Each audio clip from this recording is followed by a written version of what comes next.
At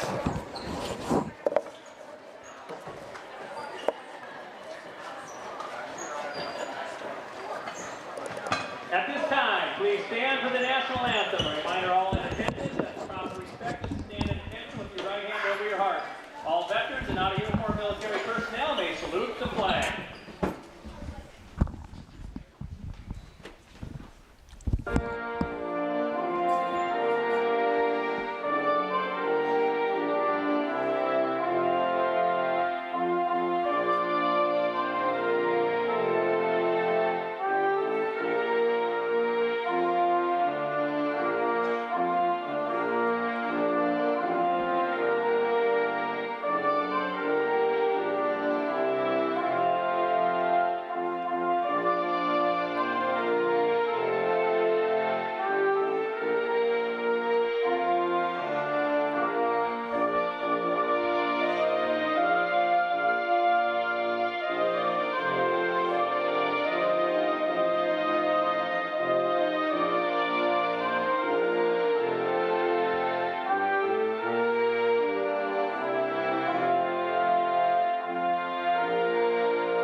Good afternoon and welcome to the Dragons Lair here in Garretson, South Dakota, as the Garretson Blue Dragons take on the Elkton Lake Benton Lady Elks.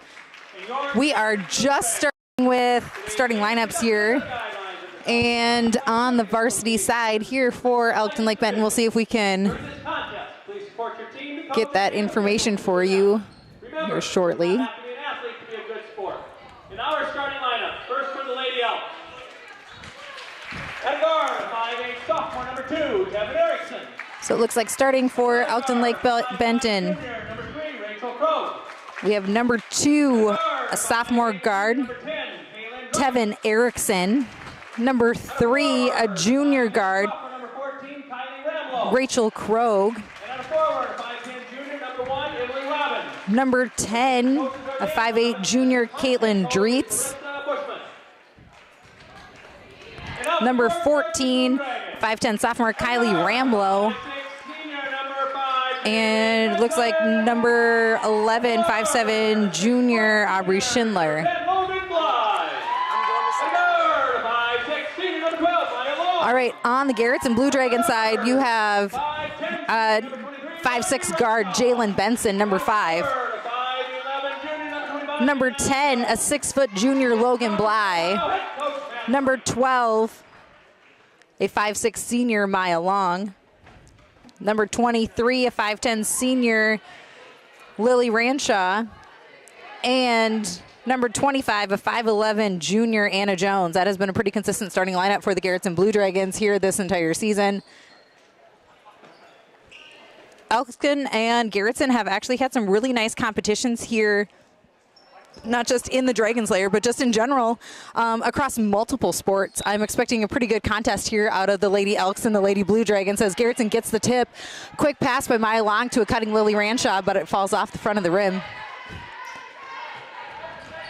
Ball gets swung into the corner to number 2, Tevin Erickson. Back up on top here to number 10. Erickson cuts across the baseline. Tries to dribble it in, gets poked away by Maya Long. Anna Jones looking to take it coast to coast, eases up a little bit, but it was about the right amount as she converts for the first 2 points of the game for either team.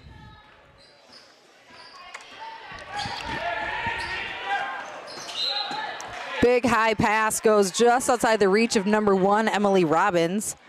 5'10" junior for the Lady Elks.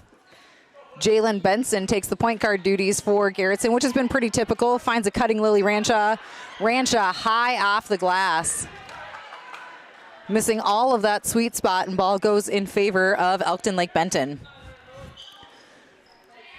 Garretson decides to put on the press right away. Maybe give a little bit pressure to the other blue team that's in this area. Great turnaround jumper by number 14, Kylie Ramlow, but it falls off the back of the rim. Fight for the ball, goes out of bounds, and Garretson is able to bring it up the court.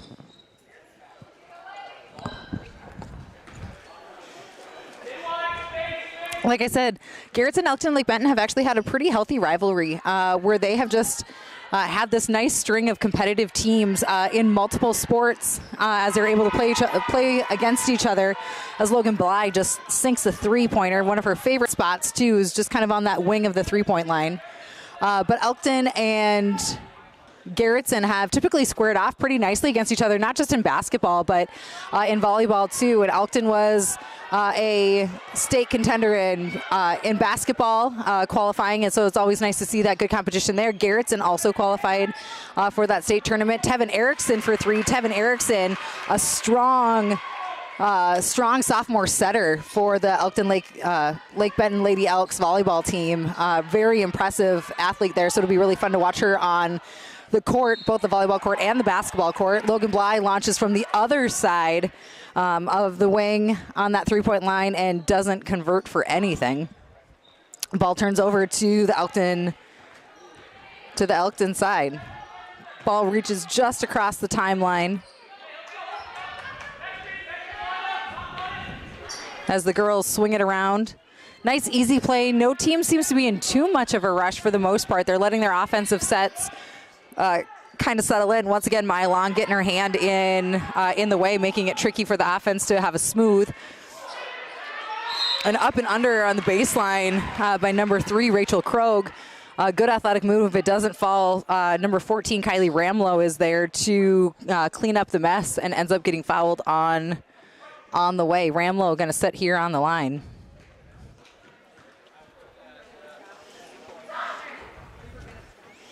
Ramlow misses her first. It hits off the back iron.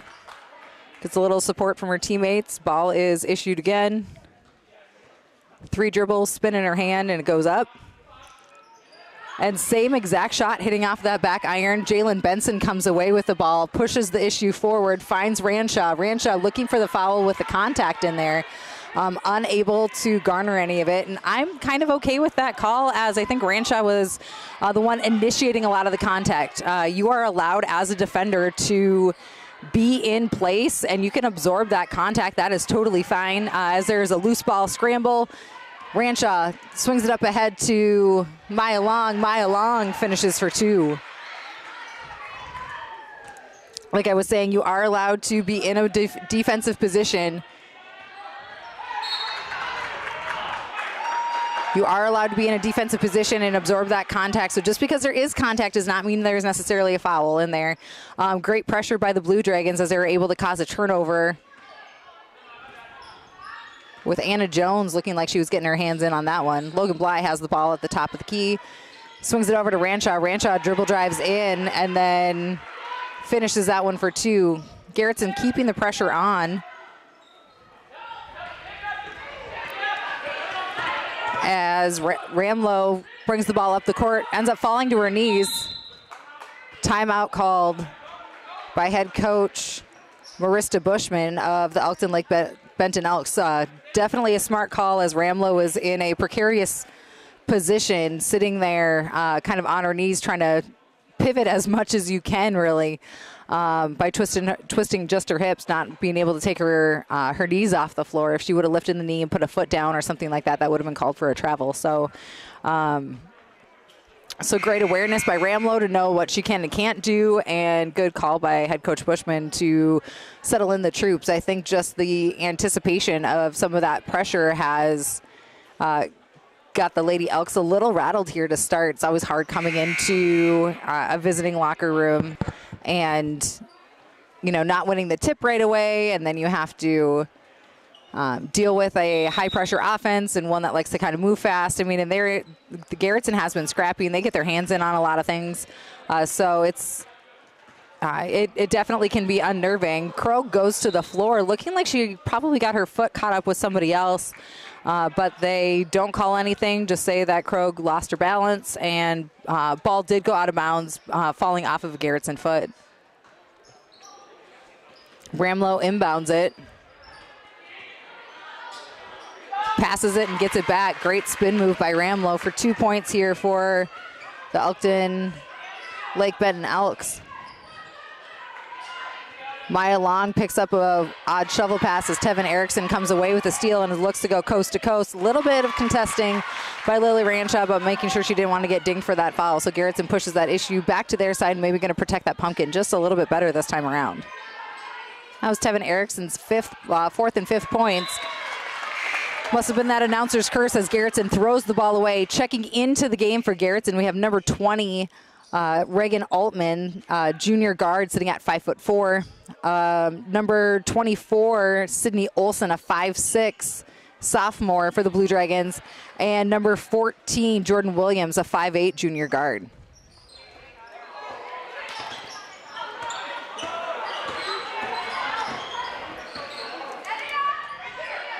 Erickson swings it to Kroeg. Kroeg to Robbins. Robbins finds Ramlow down low. Logan Bly comes away with the rebound and is going to just take it up court herself as she is kind of pressured by Ramlow, but Bly confident in her dribbling abilities. Bly looks to hit from just past the top of the key. It is a little strong as it goes off the back iron. Tevin Erickson with the ball. Long pass as Robbins is left way open, but anticipates contact and pressure. Great job staying straight up by Benson and Bly to put pressure on Ramlow, but not give her that nice, easy bucket. Sydney Olson playing strong defense there as well as Ramlow gets called for the travel, taking a few extra steps. Checking on for the Elkton Lake Benton Elks, we have number 10, Caitlyn Dreitz, a 5'8" junior. Garretson currently has went 8 players deep as Elkton has only went 6. But we still have just under 3 minutes to play here. Benson with a great look down low, but doesn't finish. Altman gets her hand on the ball to deflect the pass. Ball stays in favor of Elkton. They get the ball across the court to Dreitz. Dreitz takes it, takes a few dribbles, passes it to Erickson. Erickson to Kroeg. Kroeg over to Schindler. Good ball movement right now by Elkton. Ball gets poked away as Kroeg takes a look to the basket. Ranshaw checking back on the court for the Blue Dragons. Benson going to go ahead and have a seat as Ramlow plays the trigger for the Elks.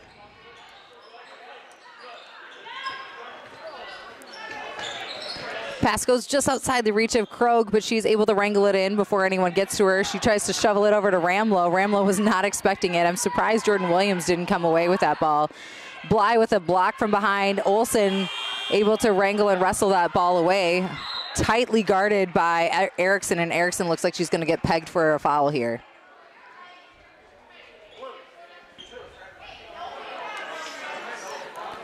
Tight game here in the Dragons' Lair. 2:10 left to play. Score is 9-7 in favor of the home team, with no team really extending any lead. I think Garretson has had the lead the entire 6 minutes of play so far, but it hasn't been by much. It's been a pretty back and forth contest here all the way through, or at least a highly competitive contest, I should say, all the way through, as every time it looks like Garretson might kind of spread that lead a little bit more, the Elks go ahead and battle back and play some scrappy defense. And what they've done well so far here in this first quarter is that they have taken advantage of careless Garretson turnovers. Williams comes away with the steal on the inbounds, passes it to Bly, who takes a shot from the free throw line. Bly hits for her 4th and 5th points of the game. Ramlow takes the ball up, going against Bly, gets it over to Erickson. Erickson passes it over to Kroeg.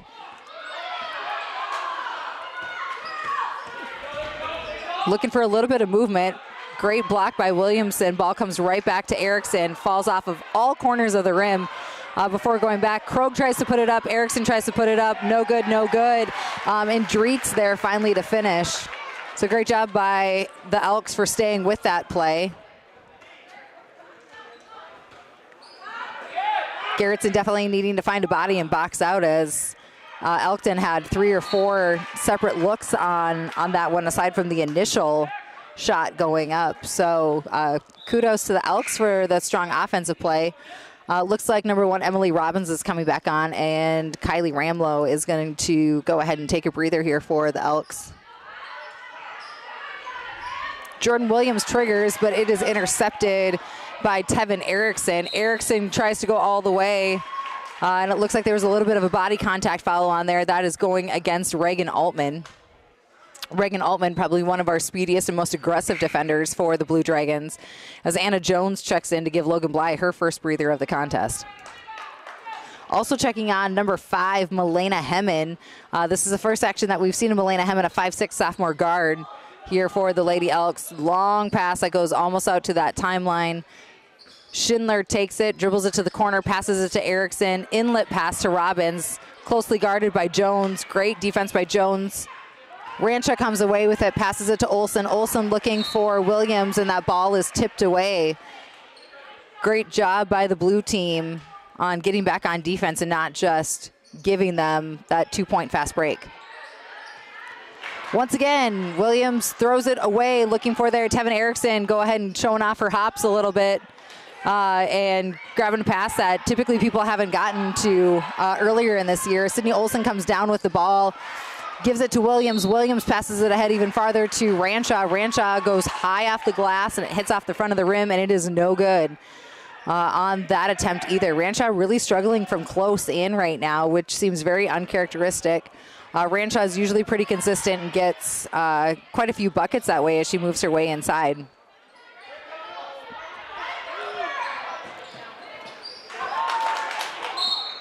Ball stolen away by the Blue Dragons.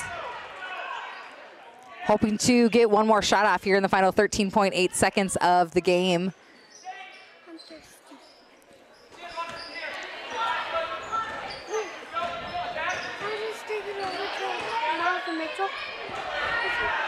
Ball goes up, great shot by Olsen. Jones tries to keep it alive, ball gets tipped out. Reagan Altman takes it, tried to get Rancha for the close pass, but just past the buzzer. At the end of quarter 1, Blue Dragons up 11-9. Leading in scoring for Elkton Lake Benton is sophomore guard Tevin Erickson with 5 points. Then junior Caitlyn Dreitz and sophomore Kylie Ramlow each have 2 points apiece. For the Blue Dragons side, Logan Bly, the junior, has 5 points off of a 2 and a 3. And then senior Maya Long, senior Lily Rancha, and junior Anna Jones each have 2, contributing to those 9 points. So far, Garretson has went a little bit deeper into the bench than Elkton has. We've seen 8 players from the Garretson side, and we have seen just 7 as Milena Hemmen had came in toward the end of that first quarter for Elkton Lake Benton. Elkton's first to break, and they will be receiving the ball here coming out of the timeout as Garretson earned the tip. Unable to convert on that first attempt of the game, but per high school rules, jump balls and anything that would fall that way is just alternating possession. They don't actually have to re-jump for anything.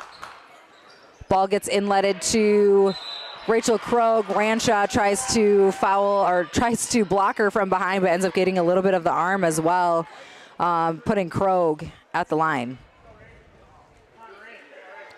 Junior Rachel Kroeg, a pretty strong athlete for the Elkton Lake Benton Elks, staying active during all the seasons of play. Definitely makes her name known, and she's one of many Kroegs over in that Elkton side, but strong athlete, definitely gives her all to the team. Great job by Kroeg to convert on that second free throw, making the score just 11-10. That was Kroeg's first point of the game. Drive by Benson is good. She takes it all the way to the rack on that left-hand side, uses that weaker hand, or traditionally, I should say, weaker hand, using that left hand to be able to finish and avoid any sort of block. Rancha just aggressively over Ramlow. Ramlow couldn't do anything other than just throw it right into Rancha's arms. Williams comes away with it and does get fouled on the play with a little bit of a trip. Looks like it's the second foul for Kylie Ramlow. Number 5, Milena Hemmen comes out. Number 2, Tevin Erickson comes back on for the Elks. Ranshaw swings it over to Williams in the corner. Williams tries to get a cutting Maya Long, who had a great curl across that free throw line. Ball gets swung back to Long in the corner. Long takes a great drive using her left hand. Great use of the glass as well, as Long gets another 2 points for the Blue Dragons, lead up to 5 for the home team.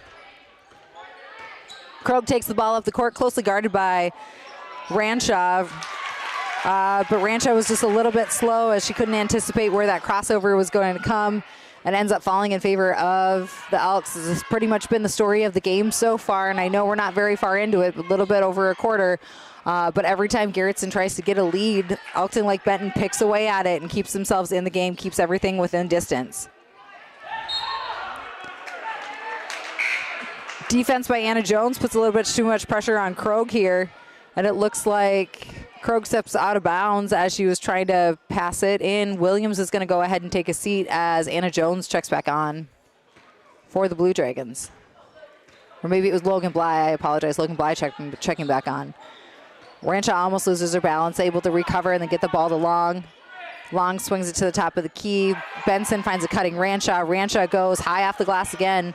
Like I said, Ranshaw is struggling from those little bunny spots, the little quick points in the paint. Would definitely be a different story even if Ranshaw was sitting at about 500 on that one. Jones has Robbins stuck in the corner. Had to have been close to a 5-second count.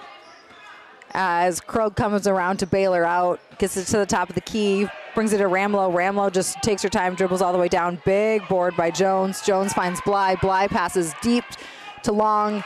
Ball gets deflected by Erickson. She has had her hands on so many balls already here in the first 10 minutes of play. It has been impressive to watch Erickson and the way that she just moves around the court. Ball's inletted to Anna Jones. Anna Jones swings it over to Ranshaw. Ranshaw to Bly in the corner. Bly thought about the three, takes a jump instead, passes it all the way across court to Maya Long, who takes the three-point look. Bly is able to wrangle down that rebound, give it back to Ranshaw, and we got a fresh 35 seconds here as Long's shot did clip the rim. Garretson pretty patient right now, sitting with a 3-point lead. Looking for a good opportunity, not just going to launch anything, but then there's Bly, who is ready to launch when the opportunity strikes. Left her wide open on that baseline three-pointer, and she hits. Tevin Erickson goes right by Benson, who falls down. And Ramlow called for a few extra steps in there. She might have pulled her pivot foot up a little bit and didn't realize it because she looked quite confused as she was trying to figure out why that whistle was blown. Benson taking the ball up the court for the Blue Dragons.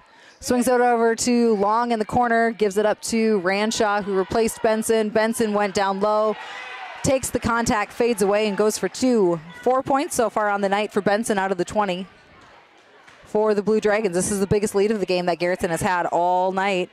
But Elkton will not go away as Lily Ranshaw gets the block from behind. Maya Long able to gather up the rebound, and it looks like there was a foul on the play as 3 Lady Elks went and surrounded her very quickly. I think Long got marked on the arm a little bit. Looks like Ramlow's getting pulled for that one. That is her 3rd foul of the game already. Number 1, Emily Robbins, comes in for the Elks. Ranshaw taking up the point guard duties this possession. Quickly swings it over to Bly as Garretson sits in their offensive set. Long gets it in the corner, swings it up to Benson. Benson finds a cutting Bly, who turns and looks just short off the front of the rim. Not going to make it easy for Robbins, but also not going to put herself in foul trouble either. Bly may be trying to learn her lesson from last game, where the Garretson Blue Dragons played at home in a doubleheader against Beersford, and Bly fouled out in the 3rd quarter. So lots of time left to play still. Ball stolen away by who else? Tevin Erickson. Benson had a great ball looking for Maya Long, and Erickson just read the pass perfectly. Bly going straight up against Robbins. Robbins is still able to convert against that long 6-foot frame of Logan Bly. Ball passes ahead to Lily Ranshaw. Lily tries to get it over to Maya Long, and Elkton goes ahead and reads that pass. So either Garretson is not doing a very good job of selling their passes or any of the ball fakes, or Elkton is just really that strong at being able to read those passes. It might be a combination of both, but in the middle of that, we have 2 points going in for Aubrey Schindler. And then she also finds herself at the line looking to convert on a traditional three-point play. She settles in. If you can see it on the screen, she's got some really solid shoes. I'm a big fan of these ones. It's a Giannis Antetokounmpo super smoothie shoe. You know, like you want to have some good shoes. You want to have comfortable shoes. And when you get a name that goes with it, 2 points in for Jordan Williams as she just kind of takes it nice and easy all the way up.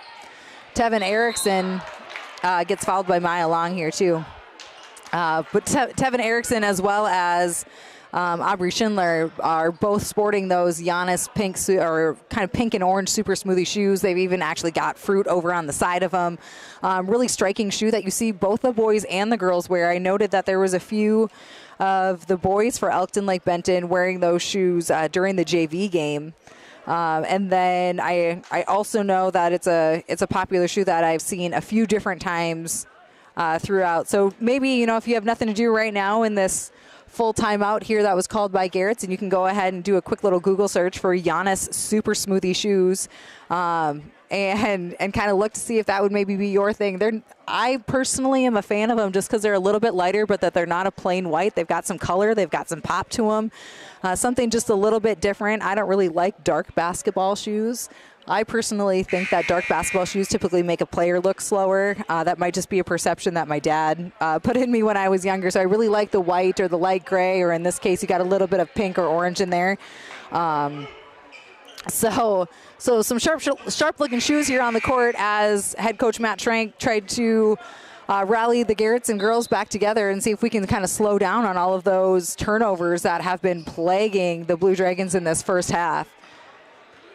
And I'm pretty sure Erickson is going to get the credit for the majority of those steals. Erickson finds Kroeg in the middle of the lane. Kroeg splits the defenders. And it looks like Dreitz tried to come away with it. Gets blocked by Sydney Olsen. Olsen with great head up here finds Benson. Benson quickly surrounded. Kroeg gets her hands in there as Benson is trying to avoid Erickson. Ball ends up flying out of Benson's hands and ball falls in favor of Blue. 5-point lead for the Garretson Blue Dragons, but Elkton is not going away. Like I said, they have played tough and found a way to keep themselves in the game all 2 quarters so far. We are 2.5 minutes left in the second quarter as ball gets poked away from Garretson. And then Garretson goes ahead and pokes it away. Williams not able to convert on that. Ooh, okay. Garretson not able to convert on that fast break attempt as Tevin Erickson played some strong defense on Williams, and then Williams gets pegged for a foul. She must have popped her hip out just a little bit in order to make Erickson trip on that one. Ball pushed up the court, and the issue is going with Rachel Kroeg. Kroeg finds Erickson on the three-point line. Not a lot of rotation on that ball, but it looked good as Sydney Olsen comes down with the ball for the Blue Dragons. Olsen finds Williams. Williams tries to push it ahead to Long. Once again, the Elkton Lake Benton Elks are getting their hands in play, making it very difficult for Garretson to have any of these good clear-cut passes or nice sneak-ahead looks like they've been able to do pretty consistently, at least in the second half of their season. Benson and Long sitting down for the Blue Dragons as Altman and Ranshaw come back on. Board by Dreitz. She finds Kroeg. Kroeg met by 3 different Garretson defenders and finds her way through all of them. Garretson not wanting to necessarily foul anymore. Blocked from behind by Ranshaw, using her athletic ability with a long lead pass over to Williams. Williams decides to keep it pulled out and maybe sit in an offensive set for a little bit, but Ranshaw decides to let it fly from 3. Flat shot goes off the front and the back of the rim, and then Elkton comes away with the rebound, and then Logan Bly goes ahead and gets pegged for a reaching call as she tried to strip it from Elkton Lake Benton. Robbins inbounds it to Kroeg. Kroeg takes it up the court, closely guarded by Altman. Great screens by Robbins to help her out. Going coast to coast is Kroeg. looks to put it up. Williams comes away with the rebound, kicks it over to Altman. Altman threading herself all the way through, kicks it out to Ranshaw. Ranshaw skips it all the way over to Williams. Williams with a great flash of drive and comes up just short, as it was a little bit low. You want to kind of aim for about like that upper half of that, from the angle that Williams was at, that upper half of the line on the sweet spot with the basket. And she was just probably on that bottom part, as Bly is able to come away with a rebound, puts up a three and just leaves it way short. Easy take for Elkton, as Olsen comes away with yet another weak side rebound. She's really playing that weak side rebound well. Calling it over and back for Altman as she tried to pass it to Olsen. I think if she just would have waited another half second, let Olsen get both feet set in the front court, she would have been okay. Kroeg going to go ahead and take a seat here for the Elks. Currently on the floor, we just have 35, 36 seconds left here. Erickson is guarded by three different defenders, as Hemmen gets caught up, startled by maybe some of that defense that was going on by the Blue Dragons, and lengthened out her stride one more step than what she should have. Bly inbounds it to Williams. Williams takes it up the court now. Got 24 seconds left in the game, where Garretson is probably going to look for that final shot unless there's something obvious, but Garretson throws it away, giving Elkton the last look. 10 seconds left in the game, and Erickson is closely guarded, where Williams is going to get pegged for a reaching foul, and that is bonus situation. Erickson's going to find herself at the line. Williams going to find herself with two fouls. It is a bonus situation, so if Erickson makes it here,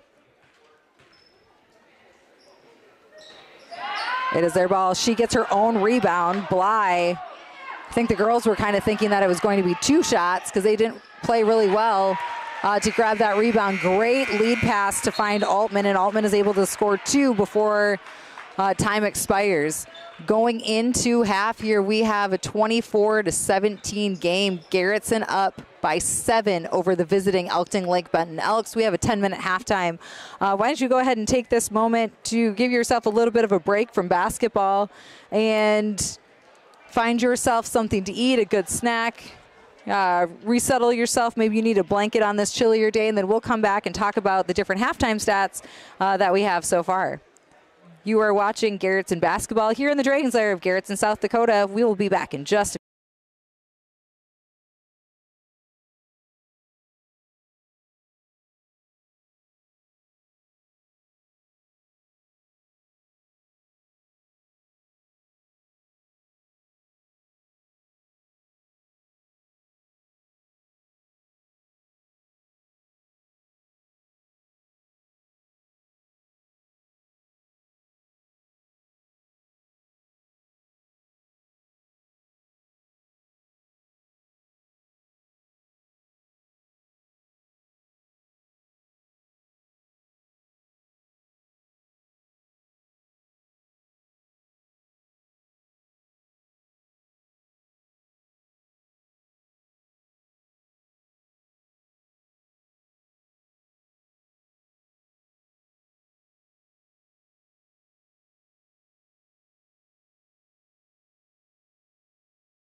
And welcome back here to the Dragons Lair in Garretson, South Dakota for some Blue Dragon basketball as the Lady Blue Dragons are hosting the Elkton Lake Benton Lady Elks.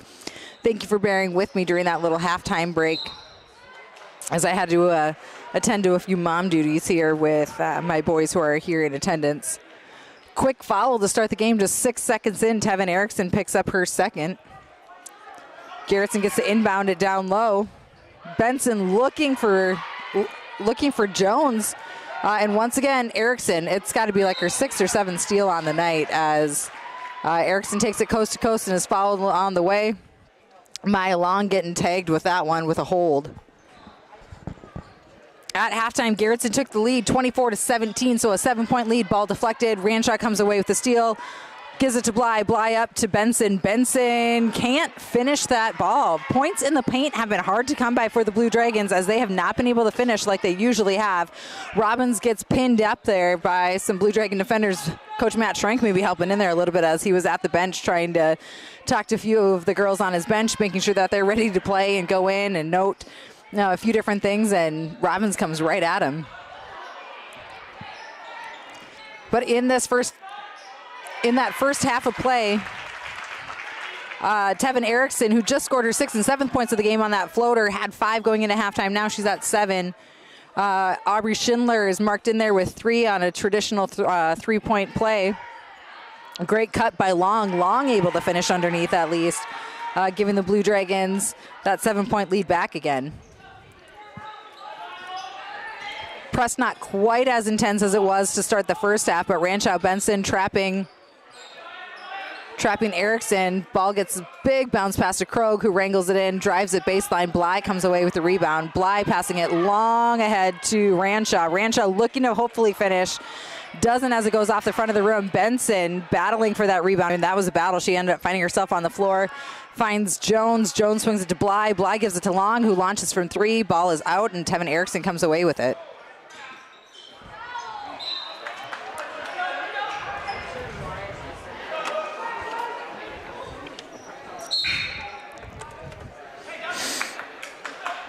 But like I said, finishing off the scoring column, like I said, Aubrey Schindler had 3 points going into that first half break. And then Kylie Ramlow, Caitlyn Dreitz, and Emily Robbins all had 2 points to round out the 17 points for the Lady Elks.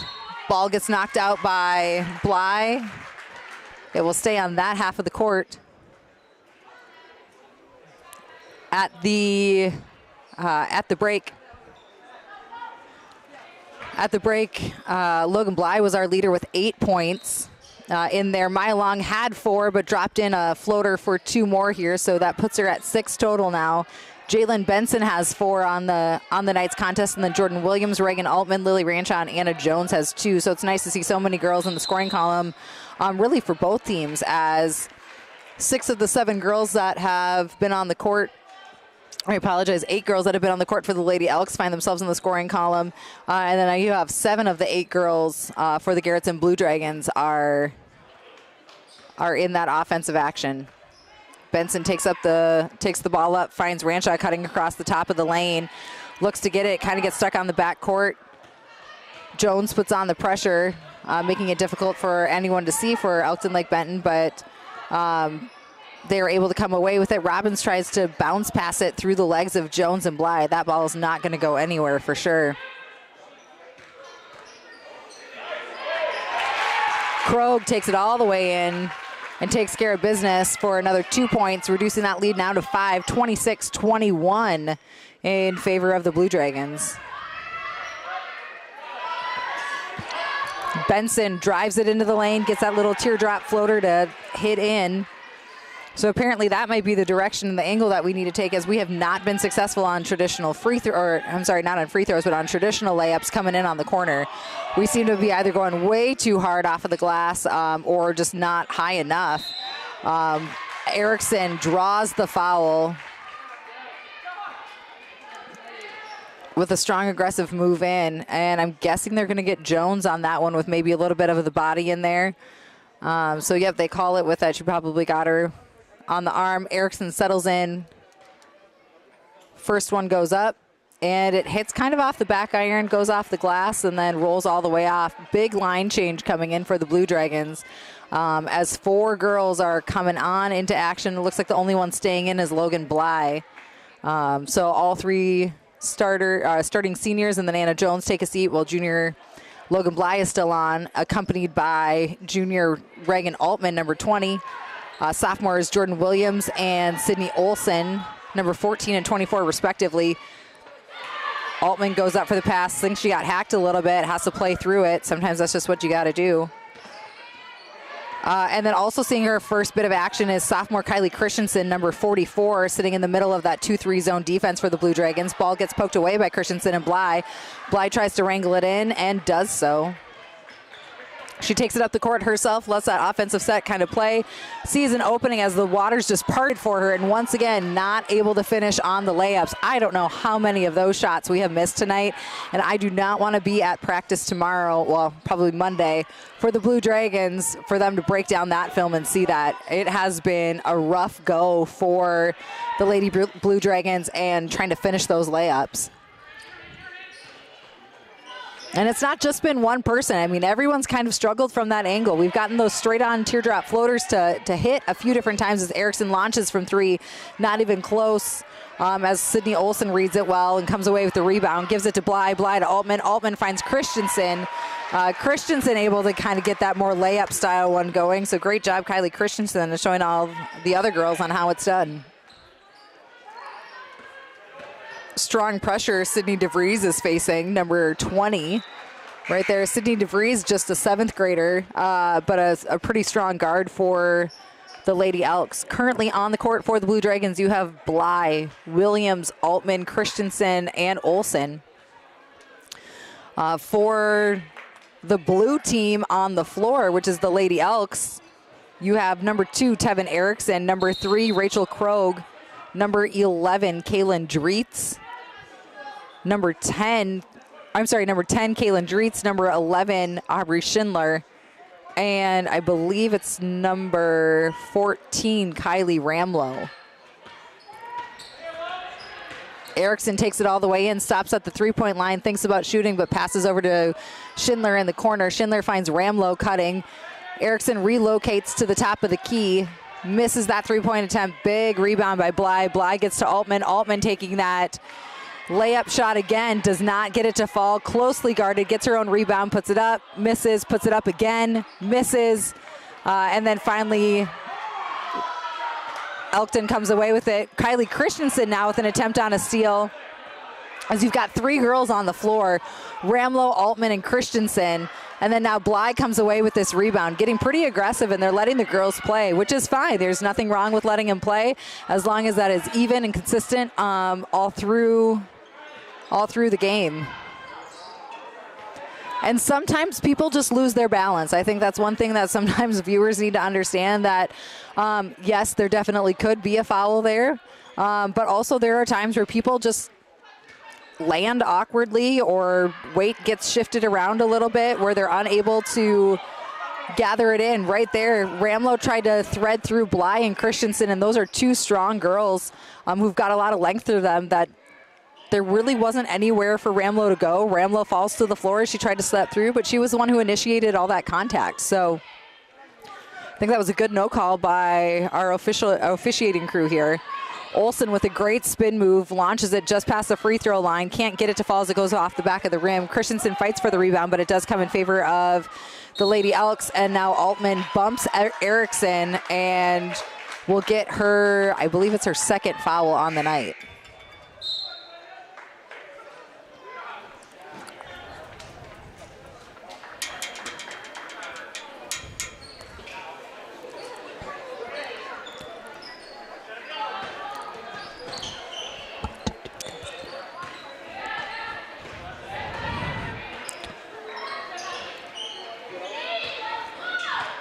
Erickson taking the ball at the point. Ball poked away by Altman. Altman racing to go get it. Sends it on the floor. Erickson and Altman tangled up. Finds Schindler. Schindler looking to make some room. And Benson getting pegged with a foul. I believe that's Benson's only 1st or 2nd foul on the night. But Still already pushing, just her first, but Garretson's already at 4 fouls here. Once they hit that 7-point mark, it's the bonus situation. You don't want to give Elkton Lake Benton more looks at the free throw line than what you have to. Erickson gathers the pass, launches from 3, doesn't connect. Erickson has struggled from the three-point line about as much as the Garretson Blue Dragons have struggled from those layups, as Ranshaw checks on for Altman and Jones comes on for Christensen.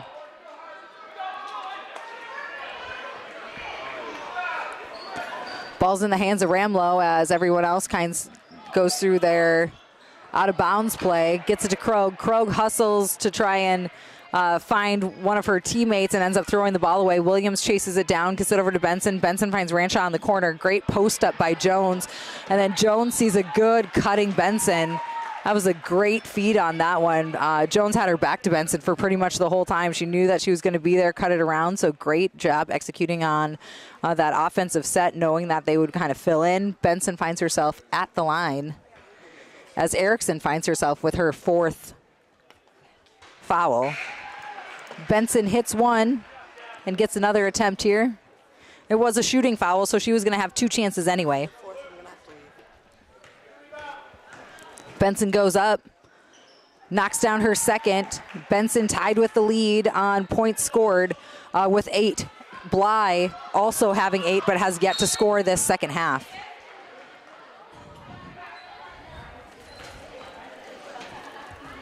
Ball poked away by the Garretson defense. Elkton triggers it in. Ramlow relocates, posts, ball blocked, it looked like, by Olsen. Jones comes away with the rebound, passes it forward to Williams. Williams is going to take it in all the way herself. Nice little up and in for Williams. In our final 15 seconds of play here, looks like Elkton Lake Benton is going to look for the last attempt, as Ranshaw has other plans when she pokes it from behind. 7.9 seconds left to play. That's actually plenty of time to get into an offensive set, get a few looks, pass the ball around a little bit, and find your best option. I know 8 seconds doesn't really seem like a lot, but you know, in the terms of basketball, it's definitely possible. DeVries finds herself in a tricky situation as she picked up her dribble probably about 1 or 2 dribbles too early. Elkton's attempt at a three-pointer at the buzzer was no good. Final score in the quarter, 34-21.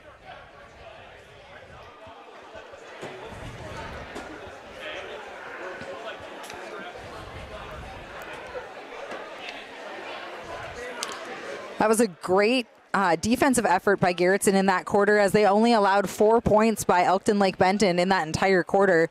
It was 24-17 at half, and we are sitting at 34-21 right now. Likewise, Garretson was able to convert and get 10 points to fall on their end as well. The varsity looking to do the same thing that the JV did earlier. The Garretson JV team was able to upend the visitors and hit themselves for a win. Only a few games left on the docket for both of these teams to finish out their schedule.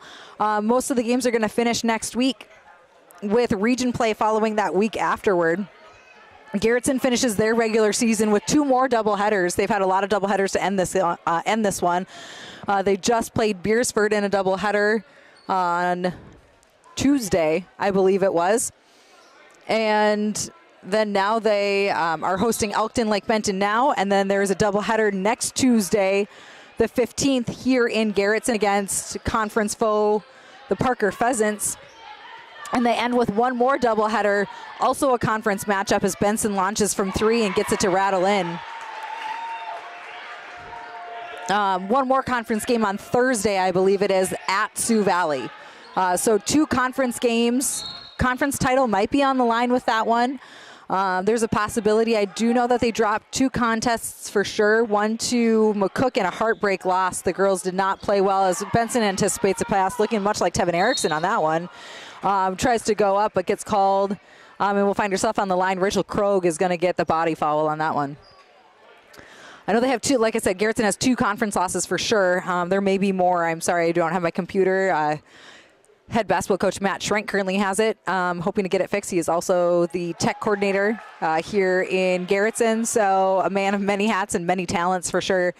So hoping that's back, so I can't look up any of the specifics on there, but I'm pretty sure it was a 2-point loss in overtime for Garretson against McCook Central Montrose. Garretson also lost to Flandreau in the regular season by quite a bit. It was like a 25-point loss, but they were able to come up and and get the better half of them for the Big East Conference tournament. So I was able to get the revenge game, and I know Sioux Valley will be looking for that revenge against Garretson, as Garretson was seeded number 3 in that conference tournament, and Sioux Valley was number 2. Garretson was able to take down Sioux Valley during that semifinal game, but has yet to see them in the regular season, so that'll be a great way to end the season, because Sioux Valley will be not only trying to defend their home court, but also try to kind of get that revenge on Garretson for taking him down. Lily Rancha, strong, aggressive move to the hoop. Definitely gets bumped and finds herself on the floor, and then now settling in at the charity stripe. Rancha releases, ball uses all of the rim, but does fall in. Checking on for her first action of the game is Andrea Rankley, number 15, a 5'10 freshman. I watched this girl play a little bit in the JV game, and she has great ball control and great athletic sense. Pretty confident player, so especially with a big 5'10 frame, who looks pretty good at shooting, and she knows how to find her way down low. Great attempt by Elkton, as they were unable to convert on that 3-point. Rankley's probably going to be one of those really fun players to watch too. You get that nice combo between Rankley and Erickson, and you better watch out for the Elkton Lake Benton Elks in these coming years. Lily Rancha with a great cut on the baseline, and then converts for 2. Then Rancha goes ahead and shows off the other side of basketball, that defensive side, pokes it from behind, gives it to Jones. Jones passes up to Benson, and Benson goes in for 2. Benson up to 13 points on the night. For the Blue Dragons, Bly comes away with the steal. Rankley looking to get that pass over. Bly gets it up to Rancha. Rancha just looks to put it up because she knew she was getting fouled. That was just good court awareness by her.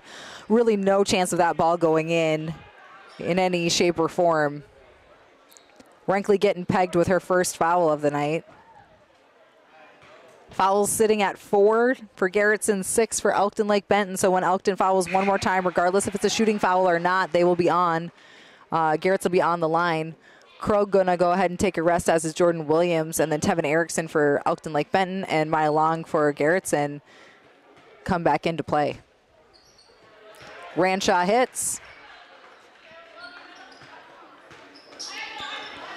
And then comes away with a tip pass, but is unable to wrangle in to finish off the steal.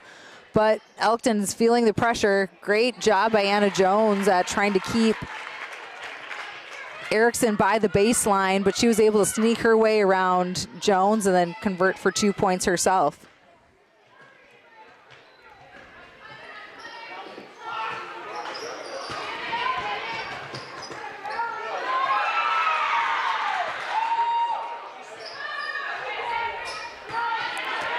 Jones with a good aggressive move, scoring another 2 points.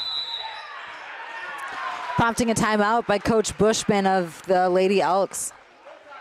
5:21 left to play in this game. 48-23 contest, 25-point lead for the Garretson Blue Dragons. Here, I think the scoring breakdown that I have right now is Jalen Benson is leading all scorers with 13 points. And then Logan Bly looks like she has 8. Lily Rancha with 7. Maya Long with 6. Jordan Williams and Anna Jones each have 4, and Reagan Altman and Kylie Christensen each have 2 apiece for the Blue Dragon side. Leading the Lady Elks offensive output is Tevin Erickson with 9. Also chipping in there, you have Rachel Kroeg with 5, Aubrey Schindler with 3, and then Caitlyn Dreitz, Kylie Ramlow, and Emily Robbins all have 2 apiece, totaling up for their 23. I think I've gotten it all. I don't have my usual statisticians here tonight. My typical statistician is my 5th grader, Colton, and I made him work on his homework a little bit, and now he is getting set for his manager duties for the boys game of this doubleheader against Elkton Lake Benton. And then every once in a while, my third grader fills in, but his friends are here in attendance, and sitting with his friends is a little bit more entertaining than sitting with his mom up in the play-by-play booth. And my kindergartner, Coyer, who is also usually here with me, is also sitting with his friends, as his friends have a few sisters playing. So don't blame them there for wanting a little bit of that friend time or feeling obligated to other duties as well, but it's definitely different trying to man it all on my own. Makes you really appreciate all the extra help that you get. Ball gets swung over to Dreitz in the corner. Dreitz finds Kroeg. Kroeg back to Erickson. Erickson wanted to shoot and knows that she jumped just a little bit. Feet came off the ground, and she is called for the steps. Subs coming in, number 11, Aubrey Schindler comes in for number 10, Caitlyn Dreitz. On the court currently for the Lady Elks is Schindler, Robbins, Erickson, Kroeg. Looks like Rankley, and I feel like I'm maybe missing one in there. So it looks like Dreitz. For the Garretson Blue Dragons, you've got Sydney Olson with a great take to the lane, or to the hoop. And she does follow. I'm sorry, the camera did not get turned on that one, but Sydney Olson drove down the lane and then banks it in for two. Currently on the court for the Garretson Blue Dragons, like I said, Sydney Olson, Logan Bly, Anna Jones, Maya Long, and Reagan Altman. And it looks like Tevin Erickson is going to find herself at the line once again. Foul goes against Bly. That's her third of the night. Erickson settles in, takes the shot, hits the front of the rim, and then it falls off to the side. Checking on for the Blue Dragons, number 44, Kylie Christensen, and number 14, Jordan Williams, both sophomores. So looking at lots of the young talent that we have coming up, this could definitely be some of the consistent players for the Blue Dragons next year after the graduation of their three strong seniors. Big board by junior Anna Jones. Jones finds Williams, and Williams comes up the court. Nice and easy. Shot by Olson from deep baseline, just a two-pointer, but a great shot. She's a tough threat to guard because she's got more of a guard frame, and she's got good ball handling skills. So she's going to find herself outside a little bit, but then she is not afraid to take it into the hoop, and she's got some strong post moves too, thanks to sister Lizzie Olson, who was a solid post for the Garretson Blue Dragons for the previous 4 years.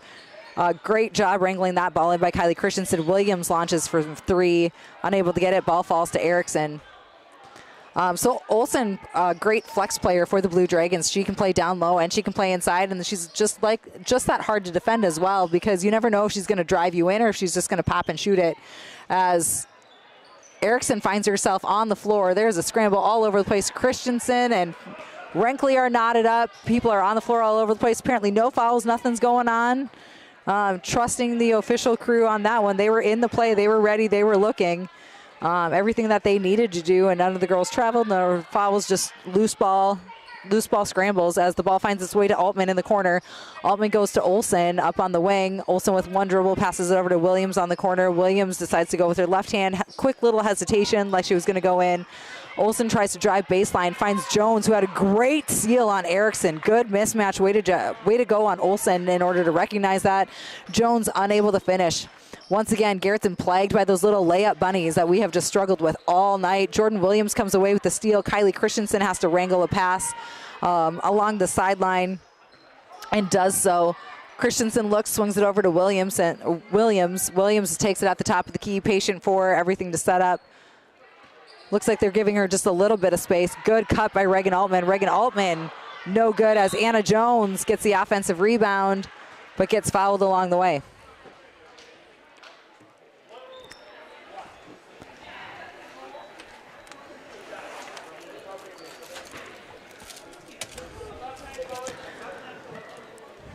Jones with a few dribbles and a few spins. Goes off the back iron. You can just tell that there's a little combination there, both frustration for probably not making the shot, frustration for not making that free throw, but also some exhaustion there as we are deep into the fourth quarter, and Jones has had considerable playing time. That one also going off the back iron. Jones not happy with herself. Ramlow falling to the knees, but having the wherewithal to not stand up on that one. Ramlow finds a cutting Kroeg. Kroeg up and high off the glass. Christensen looks like she has it. Taps it out to herself. Decides to take it all the way coast to coast with the left hand. Christensen finishes for 2. And it looks like we have a timeout by head coach Matt Schrank. So like I said, Garretson finishes off their season with just 2 games left. Parker and Sioux Valley, both games next week, Tuesday and Thursday. Both of them are double headers. However, Elkton Lake Benton has 3 games left in their schedule. They play Flandreau Indian as their first game. Then they play Dubrook area and then finish off their season against Millbank.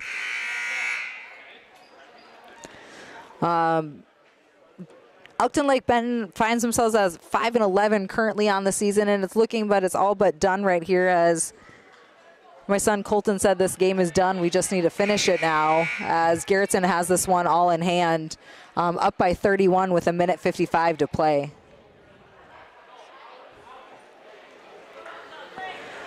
It looks like Coach Schrank is going with a whole big line change in here. And there's also a line change for a little bit for Coach Bushman. On the Garretson Blue Dragon side, you may see some... You may see some different faces here. We will swing over to that defense here as Kroeg goes ahead and brings up the ball for Elkton Lake Benton.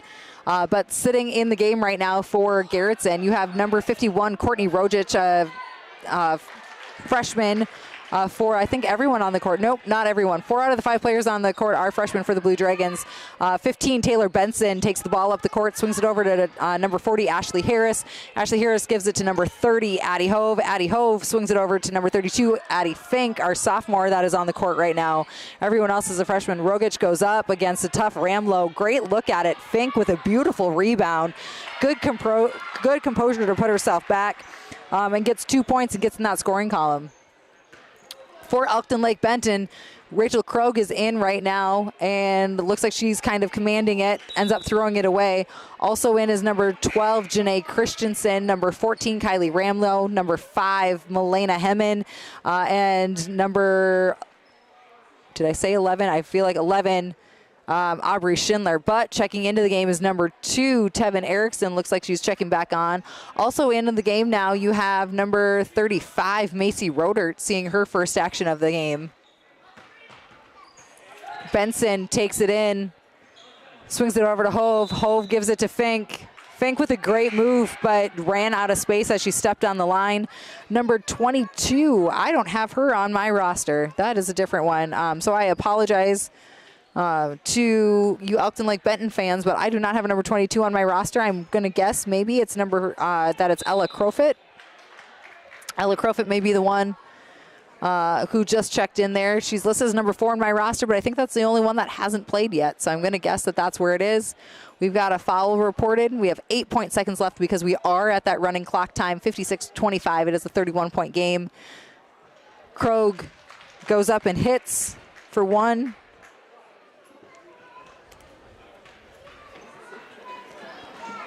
And then finishes for 2.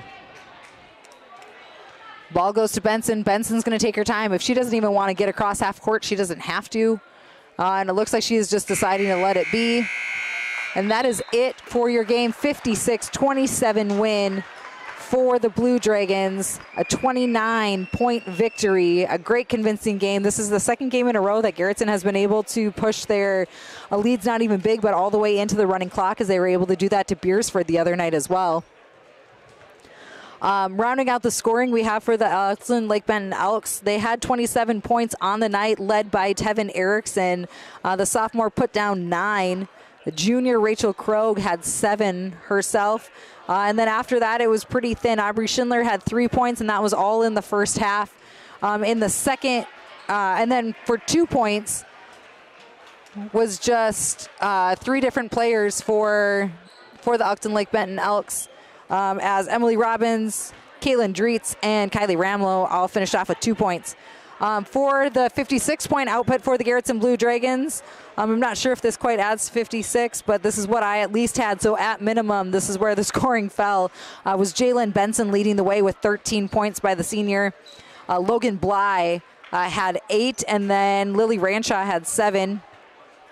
Maya Long put down 6, and then I have 4 points attributed to Jordan Williams, Sydney Olsen, Anna Jones, and Kylie Christensen. And then rounding out the scoring were Reagan Altman and Addie Fink with both 2 points each.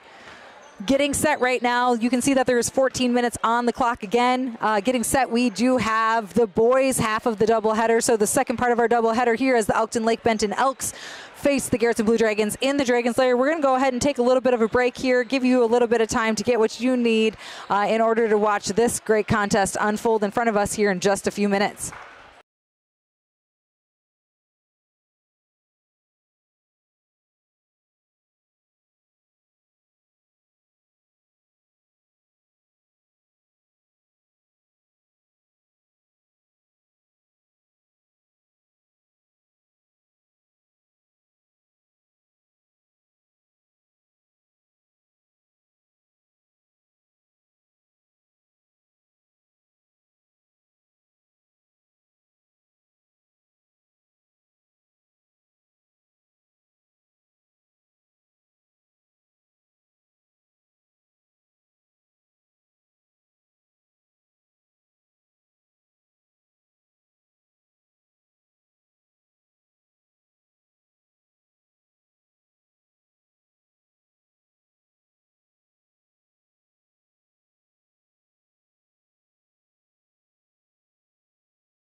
And welcome back to the Dragons Lair. If you were with us earlier when the girls teams went at it, when it was Elkton Lake Benton against the home team Garretson Blue Dragons.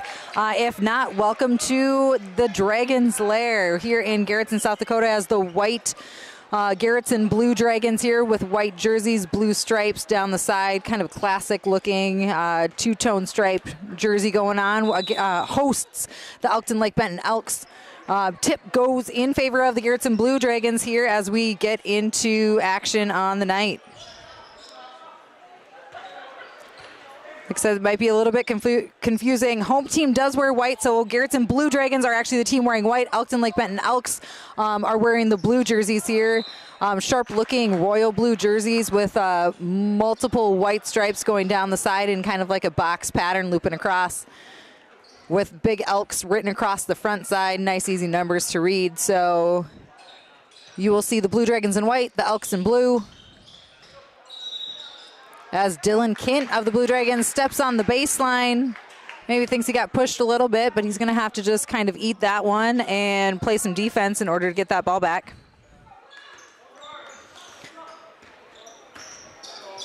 I'll get you the starting lineups here in just a moment. Looks like ball was almost poked away, but regathered by the Elks. A little bit of pause and a dribble as number 1, Logan Keel, goes up. Caden Ockengay comes down with a big rebound for the Blue Dragons, passes it quickly to Dylan Kint. Kint takes it all the way up the court, looks to penetrate, gets stopped by defenders, kicks it to Cloth. Cloth missing from just beyond just inside the free throw line. Altering the shot of the Elks was Cloth as he hustled back on defense, and Garrettson's going to pull out that ball and get back into that offensive set. We're now Cooper Long with the ball. He's a threat from anywhere on the court, decides to drive it in, goes off the front of the rim. Big rebound again by Caden Ockengay. Coming in clutch, brings the ball down, and it kind of gets stripped a little bit. Looks like ball is going in favor of the Elks here. All right, so on the court for the visitors tonight, we have number 0, Aiden Erickson. He is the one with the ball right now. He is a 5'9" senior guard. Number 1, Logan Keel, 5'11" 5'11" senior guard, did have that ball in the corner. Currently with the ball, number 2, Miles Harming, a 6'2" senior. Number 10 with the sharp-looking headband, Isaac Jacks, a 6'3" senior. And then number 22 rounds out the starting lineup, a 6'1" junior, Ryan Kroeg, who decides to hit and make it from 3. Cooper Long looking to respond. Great little hesitation and then explosion as Long gets 2 points in response to Kroeg's 3.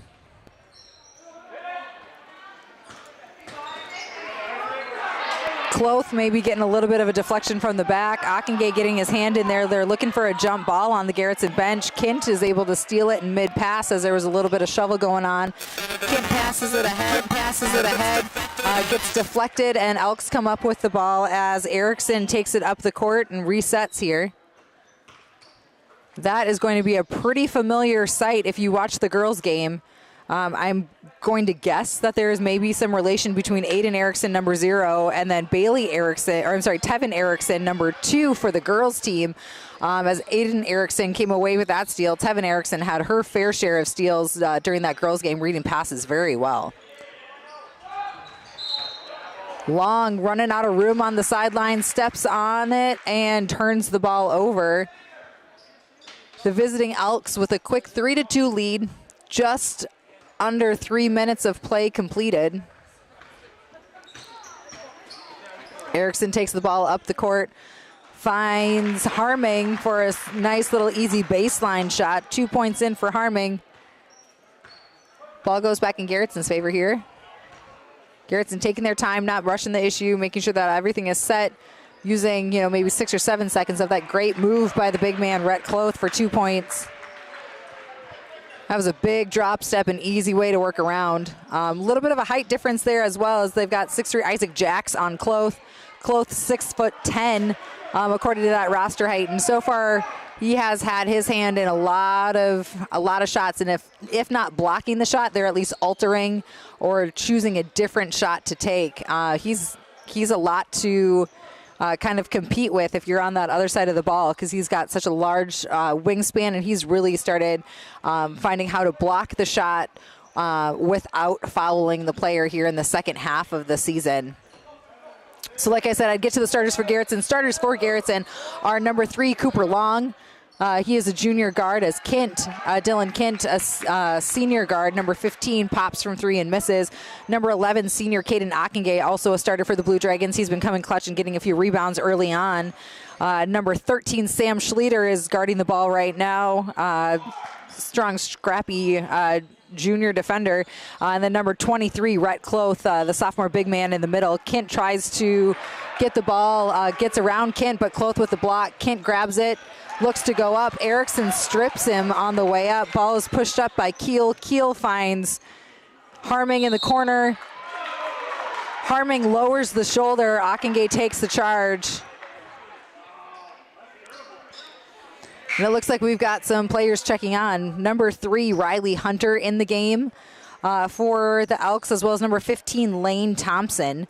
Both Hunter and Thompson are seniors. Also checking on for the Garretson Blue Dragons is senior Isaiah Ganat. Number 21 taking a seat is Caden Ockengay. Cooper Long going to take the point position here on this possession. Long pops or finds Cloth right on a beautiful curl. Cloth can't finish, gets his own rebound a few different times. He's going to be a hard man to stop for Elkton. They just do not have the size to combat him currently. They're going to have to get him in maybe some foul trouble, which has happened earlier in the season, but not as of late. He's really cleaned up his defensive game, which is great to see. Great lead pass by Kent as he finds Long, who was cut into the hoop and streaking hard. So good assist by Kent on that one, and Long converts for 2. Score is 8-5 in favor of the home team right now. Inlet pass to Kroeg, falls just short. Sam Schlueter comes down with the rebound, and number 15, Lane Thompson, is going to get pinged for a little bit of a push on that rebound. Checking into the game is number 33, Clay Lardy, a junior forward for the Garretson Blue Dragons. Taking a seat right now is number 23, Rhett Cloth. Going to go ahead and rotate both of those big man in and out here. Looks like in that first quarter and probably for the remainder of the game. Long can't handle the pass. Harming comes away with it. Schlueter hustles back. Long looks to stop it and ends up fouling Harming on the attempt. So Harming's going to go ahead and settle himself on the line. And Long is looking a little bit frustrated or upset, whether it was with his offensive possession or his defensive effort or wherever it fell in there. I don't think that ball could have been any closer to going in for Harming at all. It hit the back, hit the front, rattled in there, and just kind of held there for just a little bit and ends up squeaking its way out. Harming releases for a second, and that one is well short. Ball is loose. Lardy comes away with it. Kent pushes it up the floor for the Blue Dragons and gives it over to Long. Long thinks about launching from 3. We have seen him take that shot quite a few times, so it wouldn't have been surprising. Ball gets swung over to Ganat. Ganat back to Kent, and Kent looks to get that offense rolling again. Great dribble drive by Ganat. Passing it off to Long. Now we get a little bit of flow in the game there. Schlueter looks to take it and seems to split the defenders, but it goes off the side of the rim and in the hands of Elkton Lake Benton. After some pretty aggressive scoring to start the game, it's been pretty quiet here for just the last few minutes as Riley Hunter tries to inlet the ball. Clay Lardy comes away with the steal. Kent is going to push the issue, looking to put a move on it. The waters kind of seem to part for Kent, and Kent is able to grab his first 2 points of the game on a good aggressive move. He just kind of kept that ball in action and in moving, and he was able to make it work. Hunter has a great pass to Thompson, but Lardy ends up being able to come up with that steal. Passing it off to Kent again. Kent looking to drive the lane, goes right in between both Harming and Hunter, and then finishes for another 2 points as we go just under 2 minutes just under a minute of play here for the Elks and the Blue Dragons. Number 1, Logan Keel launches from 3. Big rebound by Sam Schlueter, and Sam Schlueter elects to just take it up the court himself. Schlueter looking to do that same little thread through, but ends up getting collapsed on it. It looks like Elkton kind of learned their lesson from the 2 times Kint has gotten the better of them. Long swings it to Schlueter. Schlueter to Kint. Kint looks to take drive.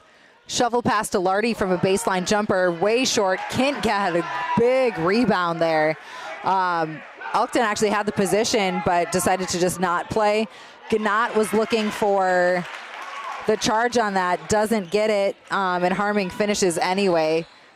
Long trying to get the last points of the game in there. Ball goes up by Kroeg. Good attempt, but no good is the shot. We are sitting at 12-7, end of the first quarter. Ball is in favor of the Garretson Blue Dragons. So leading the way in scoring, it's actually pretty even with Garretson, as you have 3 players with 4 points apiece, equaling in the 12 points for the Blue Dragons. And that is number 3, Cooper Long, number 15, Dylan Kint, and number 23, Rhett Cloth, all putting down 4 points apiece. For the Elkton Lake Benton Elks, we have Miles Harming with 2 points. With 4 points it looks like, and then Ryan Kroeg with 3 to round out just the 7 points. So 12-7 here we sit at the end of the first as we are going into the second, just 1 minute in between quarters. This should be a pretty good game, just like it's shown pretty tight so far, 12-7. Garretson is sitting at an 8-8 season record, while Elkton Lake Benton is 9-7, so fairly comparable. I think if you look at the state power rankings, if you have any sort of value into those as to the different power points that you get based on teams you beat and teams you lose to, and those teams' records, Garretson, so even though Garretson is at an 8-8 record, they are sitting slightly better. They're sitting slightly better than Elkton Lake Benton, according to the power rankings, even though Elkton has a little bit stronger score, or a stronger record, 9-7 to 8-8. Both teams have 3 games left on their schedule as the Garretson Blue Dragons come away with the steal. Long gives it up to Ockenga. Ockenga loses a handle on it as Erickson looks to kind of upset the apple cart a little bit, and Garretson will hold their possession. 32 seconds left in the shot clock. Not a lot of time wasted. Erickson is going to go ahead and take a seat as number 3, Riley Hunter, comes on. Gannat finds Long in the corner. Long launches from 3. And he hits from 3 as well. A good baseline shot by Cooper Long. Long kind of had a slow start to his season, but these last 3 games especially has kind of came on strong. Maybe just a bit of coincidence, but if you are like me and maybe believe in a little bit of superstition, great shot by Ryan Kroeg for another 3 points.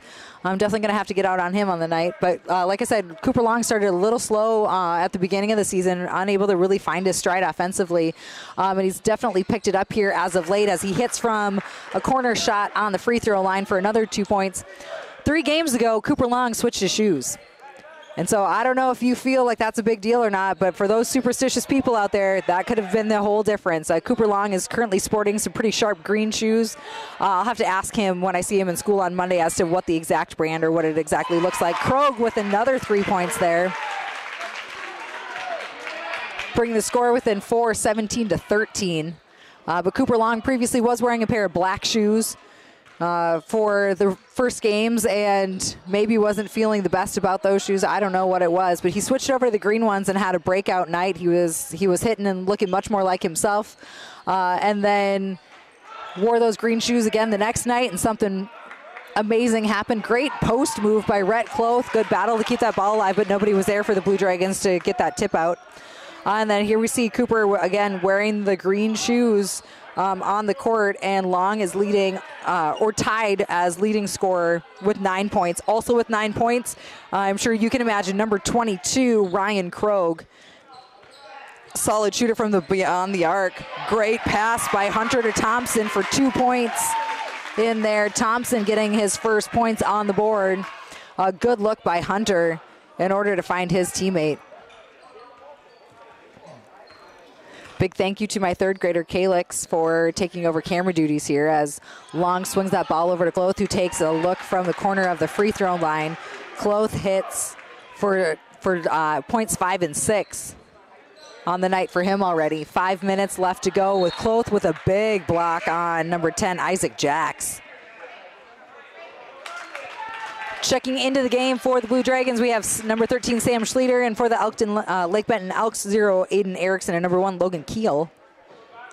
Keel going to go ahead and inbound that ball, looking for the easy outlet, and he finds Miles Harming. Harming swings it over to Erickson. Erickson dribble drives, gets stopped, decides to pivot around, finds himself wide open, and hits that shot for 2.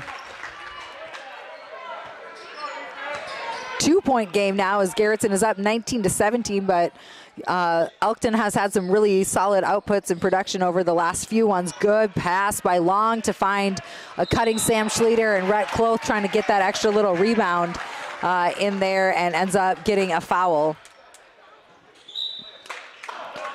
We got a full timeout here. I think it was called by head coach Tad Heitkamp of the Garretson Blue Dragons. Here. Assisting Coach Heitkamp this season is Corey Buckles and Jacob Highmiller. So big thank you to those guys as they have been working with the Blue Dragon squad all season. And then over on the Elkton Lake Benton side, they are led by head coach Steve Erickson. Assistant coaches Mark Harming, Ethan Pearson, and Jason DeZoo. So thank you guys for taking your time to work with these young athletes and giving them the opportunity to play and have some good direction and good coaching along the way. Heitkamp probably trying to get his team to settle down here just a little bit. They had a nice lead. I'm not going to say it was a big lead, but it was a nice lead. And that lead has quickly disappeared as it is 19-17 here in the second period with some really strong offensive possessions by the Elkton Lake Benton Elks. If you're interested, Council is selling kilograms on the concession stand that will be What? to Felix can go get a candy at the concession stands. You each get one. You each get one. Ball goes up the court by Aiden Erickson. Erickson finds, pops it over to the top of the key and then goes and releases himself. Ball is over on the side. Kent going ahead to take it and decides to reset the offense. Ball gets swung over to Long on the wing, brings it up to Schleter at the top of the key. Kent relocated, as did Long. Long now has it at the top of the key. Kloth looking to set a screen for Long. Long finds it, stops and pops a little early, uses the glass nicely. Good little kiss off the glass as Long hits for another 2 points.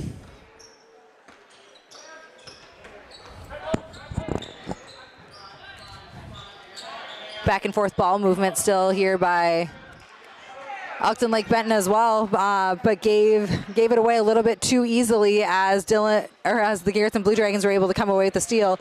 Kent looks to launch from 2, misses everything on that one. Good defensive possession by Elkton Lake Benton by making Kent rush that shot. Ball is found to Jax in the corner. Jax swings it up to Harming. Harming dribbles and penetrates into the lane. Kicks it out to Keel for a 3. It was in and out, spun on there. Kent takes it up the court, passes it forward to Long. Long with a crossover in between his legs, gets stopped by a good defensive possession by Harming. Kloth has the outlet and gives it up to Kent. Kent kicks it over to Ockengay, who takes a baseline drive, ends up just a little short. Good look by Ockengay, who doesn't take a lot of shot attempts, but when he does, they're usually really good looks, definitely not forced. Keel was hoping that Harming was going to relocate on that one and ends up just a little bit short and throws it away for the Elks. Coach Erickson kind of beside himself on that one, trying to figure out what happened and why they would throw that ball away so quickly, especially so early in the shot clock. Ball swung to Schleter in the corner. Schleter brings it back to Ockengay. Ockengay over to Kent. Kent to Long. Ball just kind of keeps getting moved back and forth. Definitely going to wear out the defense. Kent with a great cut down low. Looks to go up. Aiden Erickson gets pegged with the foul. Kent's going to find himself out the line. That is Erickson's second foul.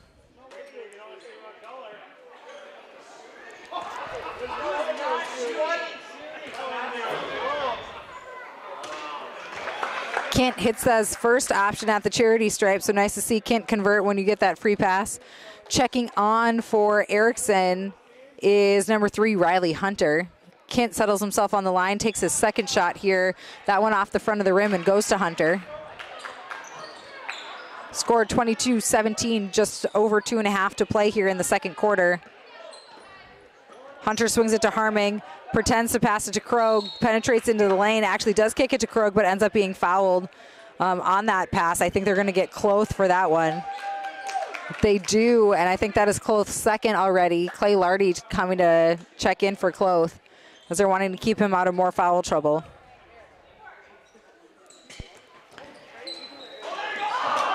Great attempt by Keel, who passes it off of Lardy's back as Lardy wasn't even looking at the inbounds. Goes in, but misses that ball.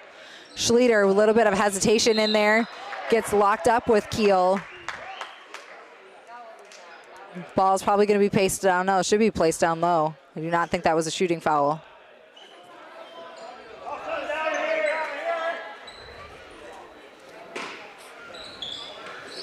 Kent triggers it to Long. Long looked like he was going to go up, but closely guarded by Harming. He finds Lardy in the post and gives it to him. Lardy stuffed by Kroeg. Or it might have been Jax, I apologize. Kroeg with a good turnaround jumper.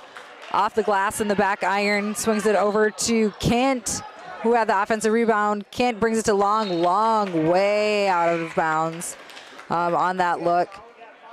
There's probably some sort of bump or shove or ball altercation that wasn't seen in there. It's odd to see any of these boys, Garretson or Elkton for that matter, have a ball that kind of far off the target without something causing that issue. But things do happen.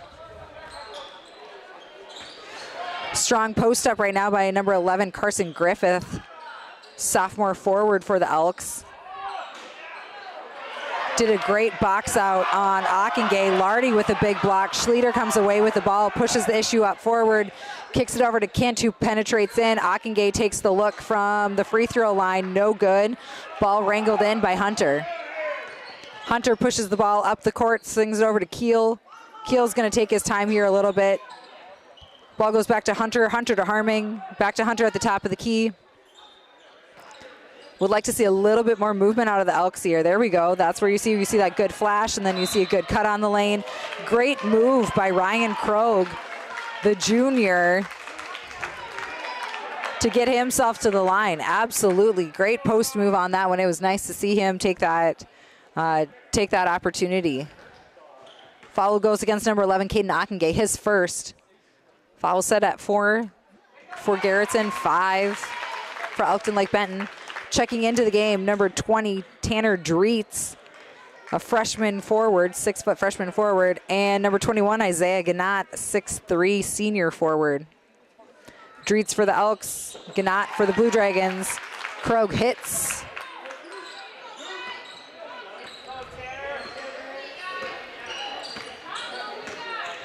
Kroeg has been pretty solid from the field, whether it's been a three-point attempt or the free throw lane. Ball is deflected by Elkton Lake Benton. Elkton takes it. Dreitz pushes up the issue, quickly guarded by Schlueter. Schlueter tries to close out on Harming, but Harming misses it. Ball gets knocked off of Long's ankles. It's a good heads-up play by Griffith. Ball stays on this side of the court. Possession, Elkton.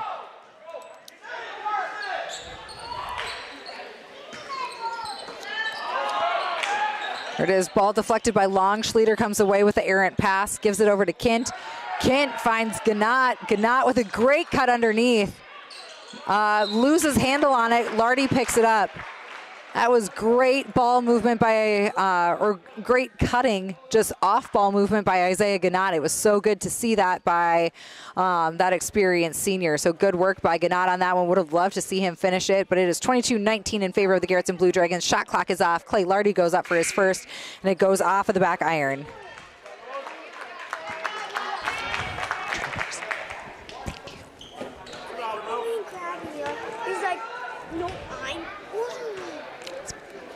Lardy goes up for his second shot.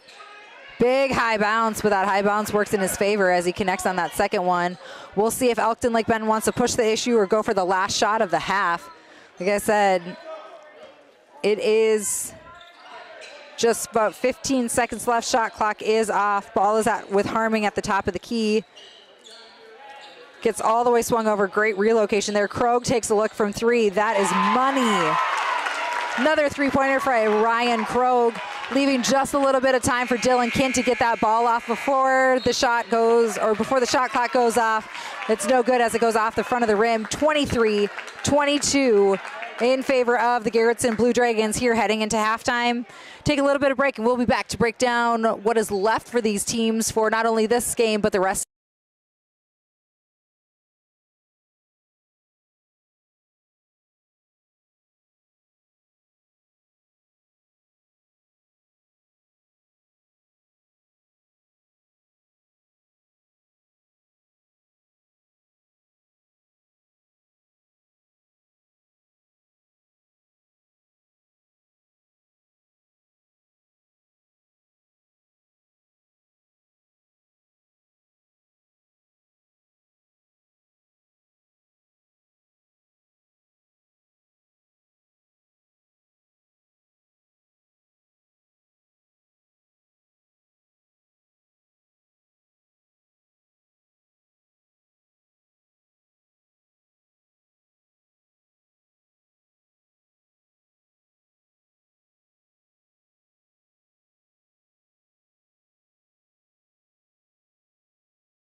And welcome back to some Blue Dragon basketball. Your home team, Garretson Blue Dragons, are up 23-22 at half over the visiting Elkton Lake Benton Elks.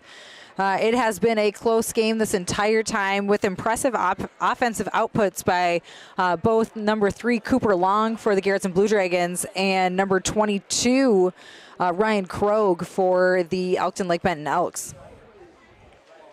Teams have Garrettson's been in lead for the majority of this game. However, Elkton has definitely not gone away, and they have responded quickly. Garretson did come out to a pretty strong lead, about 7-8 points somewhere in that first quarter, and Elkton just picked at it and had some great offensive possessions with a few key three-pointers hit by Kroeg, and then I think another 2 points to put themselves in a good position. And then Kroeg hits a three, did hit a three right at the end of the second quarter to put Elkton within 1 of the Garretson Blue Dragons. Like I said, been pretty much a back and forth game, or been a pretty competitive contest, I should at least say, where Garretson has held the lead for the majority of the time, but Elkton Lake Benton has not went away. Leading the scoring, like I said, for Elkton Lake Benton is Ryan Kroeg. Kroeg has 14 points on the night, including 3 3-pointers to pace everyone in play. Then number 2, Miles Harming, the senior guard, with 4 points. And then for 2 points apiece, Aiden Erickson and Lane Thompson each finding their way into the bucket. On the Blue Dragon side, looking pretty much the same, as Elkton only has 4 guys in the scoring column, as does Garretson.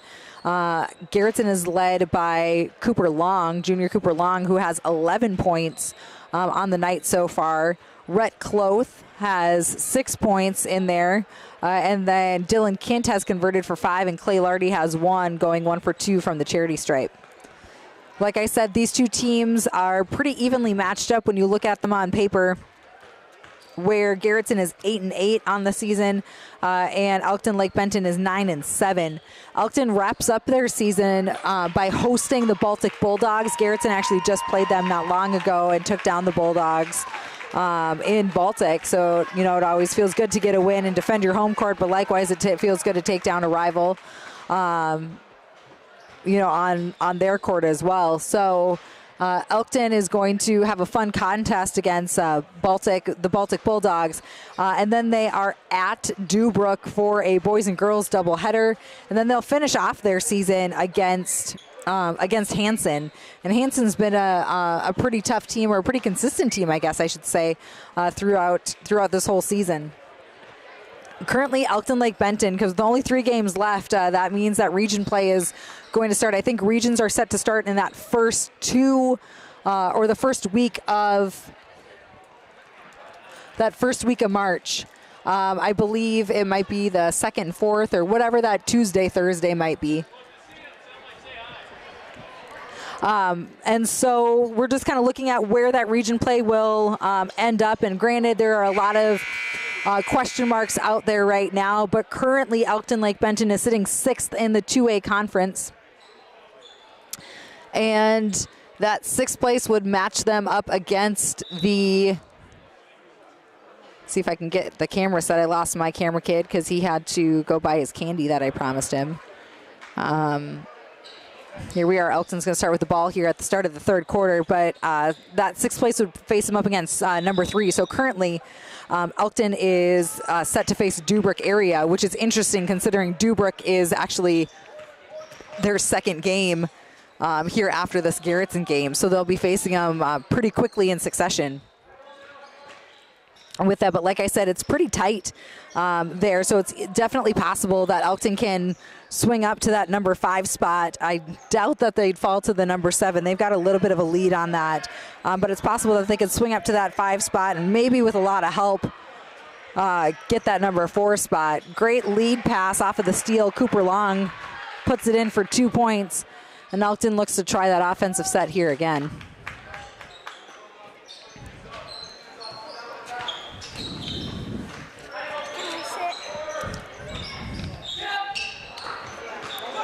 Erickson goes up for 2, goes high off the glass. Great rebound by Kroeg. Cloth going to get pinned on his third foul. This is his third foul, but it's really the first that he's had on his offensive attacks, or I should say defensive attacks on somebody else's offense. Usually Kloth gets called for a few more on those block attempts, but he's been pretty clean on the night until now. I think the first one was on a rebounding call, and then the second one was on just like a defensive body movement. Kroeg hits that first one, taking advantage of the extra shots being given. Kroeg settles in on the line for his second. Nails that one as well. Kent taking the ball up for the Blue Dragons. Tries to direct the troops, swings it over to Long. Long looking for the open pass, finds Lardy on a high post. Ball goes back to Long to Schlueter. Schlueter does a great cut. Good block by Jax there. Elkton unable to handle the ball. Lardy comes away with a good pass by Kent to Ockengate. Ockengate unable to finish. Looking at it, multiple attempts, and then on that last attempt made the critical mistake of bringing the ball down. You can't bring the ball down, especially in that kind of tight position. Looks like we've got a full timeout here by head coach Steve Erickson of the Elkton Lake Benton Elks. And we're just going to take a moment here to finish kind of talking about what those schedules look like. Like I said, Elkton is currently sitting number 6 in Region 2A. They still have to play Baltic, Dubrick, and Hanson in order to finish their season. Garretson is currently 8-8 and will be finishing their season with two more doubleheaders, as well as the one final game in Del Rapids after the girls' season is done. So next week they will be hosting Parker on Tuesday, so Conference Hill Parker, and then at Sioux Valley on Tuesday. Parker, a much better team than expected, I think, originally at the beginning of the season. They graduated some pretty key players last year, and they have just had everyone step up and put a respectable and competitive team on the floor every single night. Parker's record's currently sitting at 7-10, so that should be a great matchup between the Blue Dragons and the Parker Pheasants. Sioux Valley is always tough and has some pretty solid players on their team. And they are sitting at 12-3 currently on the season. Would be great if Garretson could knock off one, if not both, of those conference foes, as Ockengate's first attempt at the charity stripe falls short. And then Garretson finishes their season against Del Rapids, 11-4 team who has been in the state tournament multiple times over the last few years. So both teams kind of sitting with some tough schedules to end their season. But we'll kind of see how that falls. Ockengate misses his second free throw. Ball goes in favor of Elkton. Elkton swings it around on the top of the key, looks for Kroeg to relocate. Quick closeout by Ockengate on that. You do not want to leave Kroeg on that three-point line wide open. Foul goes against Ockengate with a body foul. And it looks like Thompson is coming to check in, and Keel is coming out. Garretson, looking at region play, is currently sitting number 4, which means that they would be able to host the number 5 team. Number 5 team is Madison right now. Madison sitting with a 6-9 record. Garretson 8-8. Basket is good for Harming. Harming also going to try and finish off that traditional three-point play. Kloth checking on for Lardy.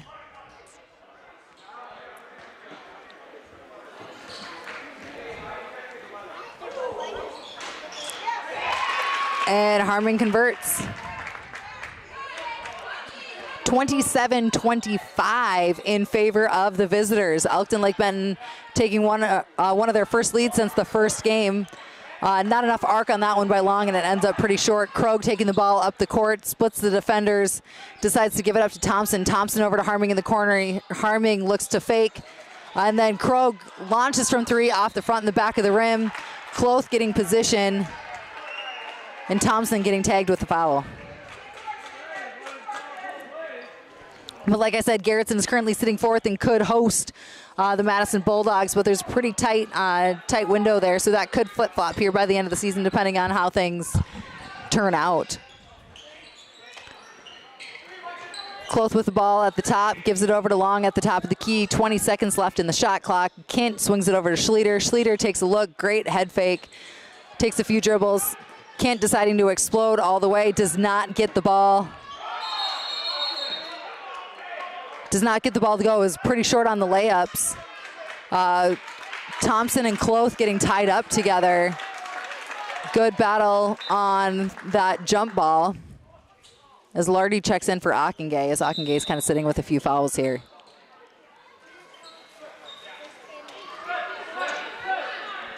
Long gonna inbound it from the baseline. Looking for the option, gets to Kloth. Kloth puts it down in the lane. Turnaround to short. Great rebound by Lardy. Lardy gets hacked on the shot attempt by number 15, Thompson. This is one of my favorite lineups to see, not just of who's on the court, but I like seeing the two big men on the court, the two post players on the court at the same time and playing that high-low defense, one picking the other one up. And using each other offensively as well, where if one's going to take it from that free throw line, the other one's there for the dump or that offensive rebound. I feel like it's one of those lost arts that you just don't see as often. You see a lot more of the four-guard, one-man down low kind of setup for a lot of teams, frankly, as Lardy misses both free throws. So yeah, you typically see more of that 4-1 kind of offensive style where you have four guards as Harming launches from three, uses all of the rim.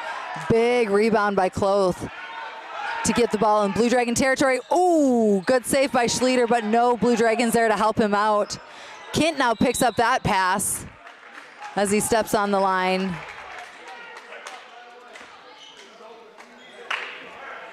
A little bit of rush play by both teams ends up falling in favor, now that the chaos is done, in favor of the blue team.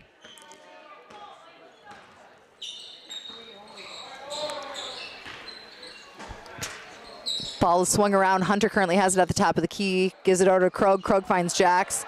Jax is trying to get it to Griffith. Lardy was able to get a hand on it and thought he had it, but ball was stolen away, and fresh shot clock goes to Elkton Lake Benton. Kroeg splits the defenders, tries to get the floater. Jax with a big rebound to keep Elkton alive. Hunter goes in. Harming relocates, stops and pops. Just a 2 for Harming. His foot must have been on the line, but Harming's kind of coming alive in this third quarter, making it difficult for the Blue Dragons. Blue Dragons down by 4 now with 4 minutes to play in the third.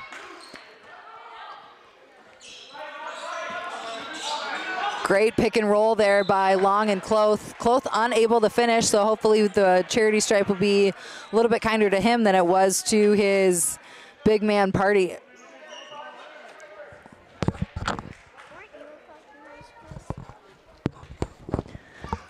Kloth taking a few dribbles here at the stripe.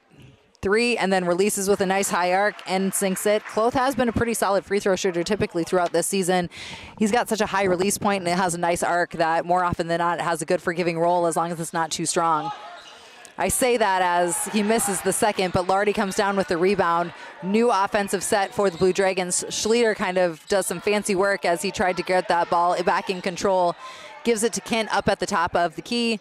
Kent tries to reset and get something different going that they haven't seen in a while. Entry to Lardy. Lardy gets to the cutting Schlieder. Schlieder knows that he's guarded, finds Kloth, and Kloth unable to finish down low. Elkton Lake Benton takes it up court. Swings it around the top of the key, but doesn't do any sort of penetration yet. Just moving it around on the top.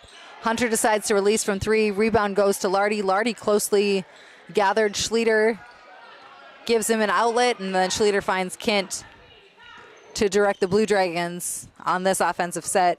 22 seconds or so in the shot clock right now. Long closely guarded. Finds Schlieder. Schlieder dribbles around. Hunter tries to get at him, but doesn't quite make it. Elkton in a man-on-man defense here. Great cut by Schlieder as he puts up the ball. And looks like he is fouled on that attempt. Schlieder's going to go ahead and settle in on the charity stripe as Jax is going to be pegged with the foul. It's only his first of the night. Foul sitting at 5 right now this half for Elkton Lake Benton, 3 for Garretson. Schlieder takes quite a few dribbles, settles himself and shoots. Schlieder hits for his first points of the game.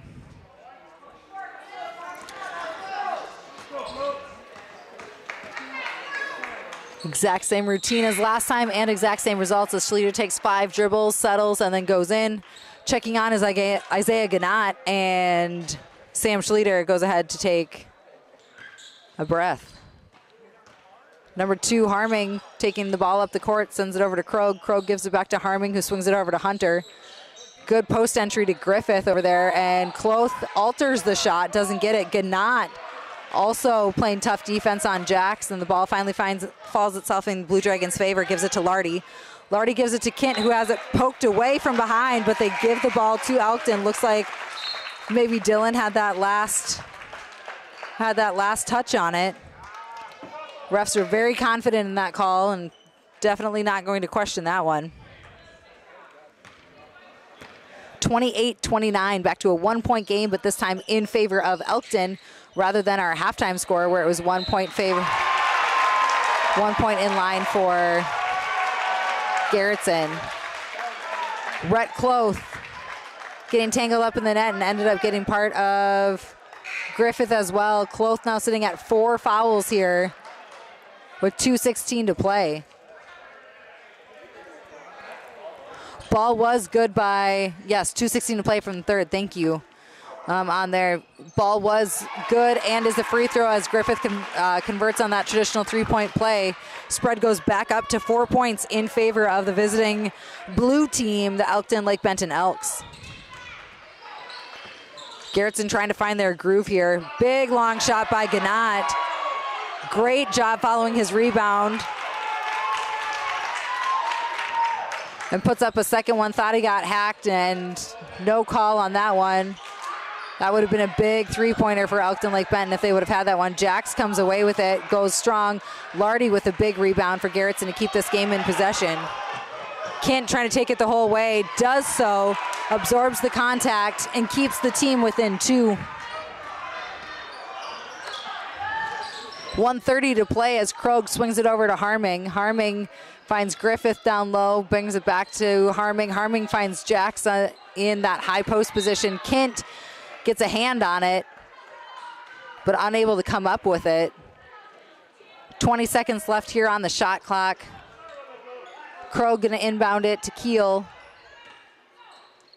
Keel passes it over to Harming. Harming looks to get it to Jax with a good touch pass to Keel at the top of the key. Ball is short, tipped around, and falls in favor of Elkton. Garretson is just assuming somebody else is there right now, which is kind of causing some troubles.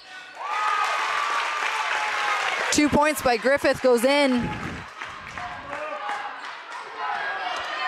Spread is back at 4 with under 1 minute to play. Long trying to draw a foul and the refs don't fall for it. Elkton Lake Benton is looking for a travel or some sort of steps or something. Long just took 2 long strides. You are allowed to take 2 strides, whether they are nice and long and cover a lot of the court, or whether they are short and stacked and you just kind of come to like a stuttered jump stop. But Long decides to find himself at the line, puts up his first and hits for his first points of, oh, I'm sorry, those might not be his first points of the half, but it's been a while since Long has scored, which seems pretty uncharacteristic for him. Score 32-34, 40 seconds to play. There should be at least 2 more possessions, but the way that Elkton has been rebounding the ball offensively, I wouldn't be surprised if it just stayed on this side of the court. Ball entered down low to Griffith. Griffith finds Harming. Ockengay going to get pinned for a foul on that one as he saw the pass was just about a half second too late. Schlueter going to go ahead and check in, I think, for Ockengay. Yes, Ockengay has 3 fouls now. Just clearing him out in the final 6 seconds. Yes, sorry, 26 seconds. I have my 3rd grade cameraman helping me out here and clarifying my mistakes. No shot clock here, so there's just 22 seconds to play. Elkton is going to look for their opportune moment, not rushing anything by any means. Garretson settling into the 2-3 zone. Long and Schlueter up top with Kent, Lardy, and Gannat down low. 3-point look by Kroeg is no good. Kent gathers it, tries to go coast to coast, gathers it up and in. No foul call. They're just letting that play out as is, and scores 32-34 in favor of in favor of Elkton Lake Benton.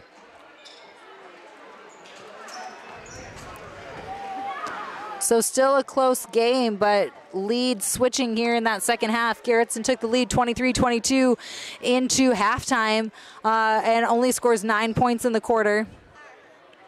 Sometimes quarters like that happen, but Elkton Lake Benton was able to respond with 12 points on their own, which gives them this 2-point lead here as they take a 2-point lead into the final 8 minutes of play.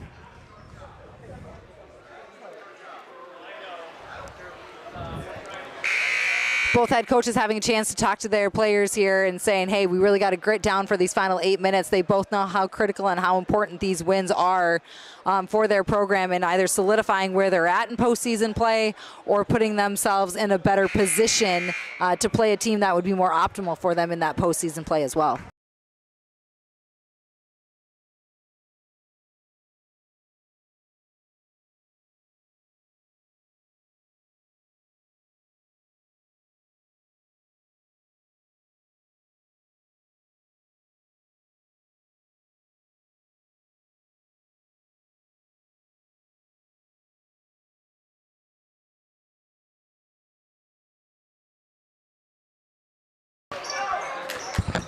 Elkton Lake Benton getting the ball to start the fourth quarter and immediately goes into their offensive set, passes it around as they have been all game at the top of the key, looking for that opportune moment, finding a time to penetrate.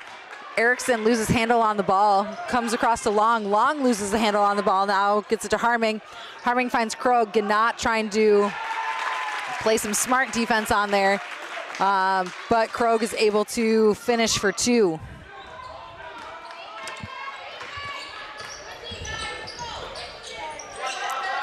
Garretson gets another opportunity to try and find something. Long forces the pass to Lardy, and it ends up getting stolen away. Harming finishes for 2, 6-point lead, biggest lead of the day for Elkton Lake Benton.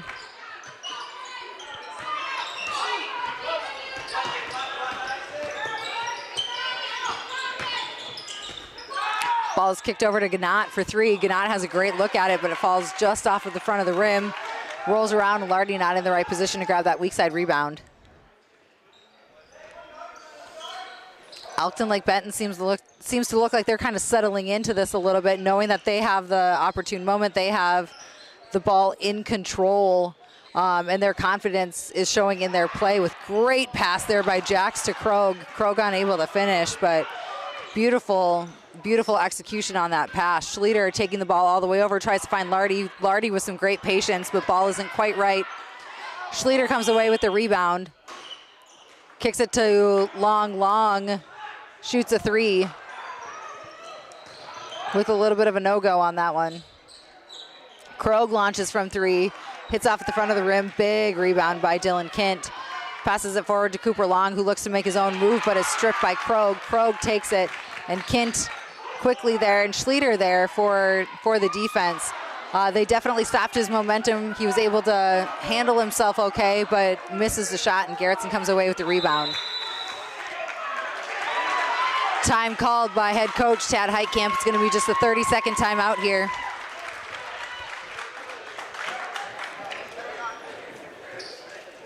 Like I said, Elkton Lake Benton looks more and more comfortable with the offensive set they're supposed to run, the defense that they're going to do, and seems to kind of have a settling presence here on this game, whereas Garretson is seeming a little bit rushed or a little bit intense with what they feel like they need to do left in this game as well. Feeling kind of that pressure of having the lead and then now losing it. 6-point lead for... 6-point lead for the Elkton Lake Benton Elks. Elkton has put up 4 points so far in this quarter, and Garretson has failed to score any this quarter.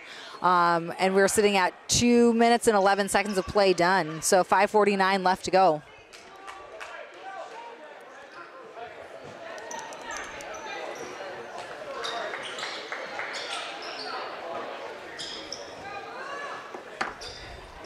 Head coach Steve Erickson just getting a quick clarification from one of the officials before ball is inbounded for Garretson.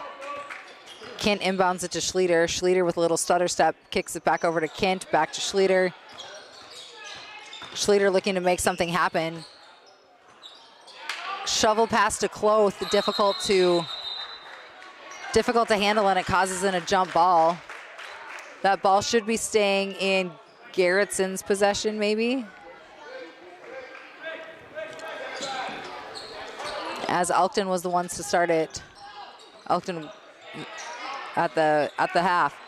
Cloth with a good look down low, goes off the back iron, gets his own rebound, goes off the back iron again, and Elkton comes away with the rebound. These little struggles on the small shots has been an issue for Garretson here. Likewise, I think some of the struggles too are not just those little small shots, but we keep deciding to bring the ball down when we are out in the lane or in traffic, and it's just too easy for Elkton to poke away. They just have too quick of hands in order to make something happen. Great penetration by Gannat. Gannat finds Kint as an outlet. Needing a little bit of spacing on the court, Kint re-instructs the troops to move. Passes it to Schlueter. Schlueter launches from 3, hits off the iron. Smart move by Cloth to not reach over for that 4th foul. Or I'm sorry, that 5th foul. He already has 4 on the night.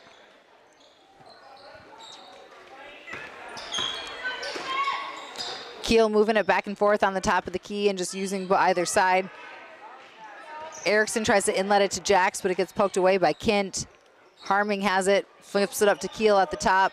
Over to Erickson. Erickson with a deep 3. That's NBA style 3. Big rebound by Isaiah Gannat to keep Elkton off the board. Good streak by Caden Ockengay. Ockengay finishes for 2 points and will find himself at the stripe. Those are big 2 points for Caden Ockengay and his only 2 points of the night so far. So great job, Caden Ockengay, for keeping yourself in the game. He's not a prolific scorer for the Blue Dragons, but it is his defensive presence that really earns him that spot on the hardwood. Ockengay settles himself in on the line. 1 dribble, lefty release. Kint a little early on that rebound as it hung on the rim for a while. Ockengay misses, but it is now a 4-point game.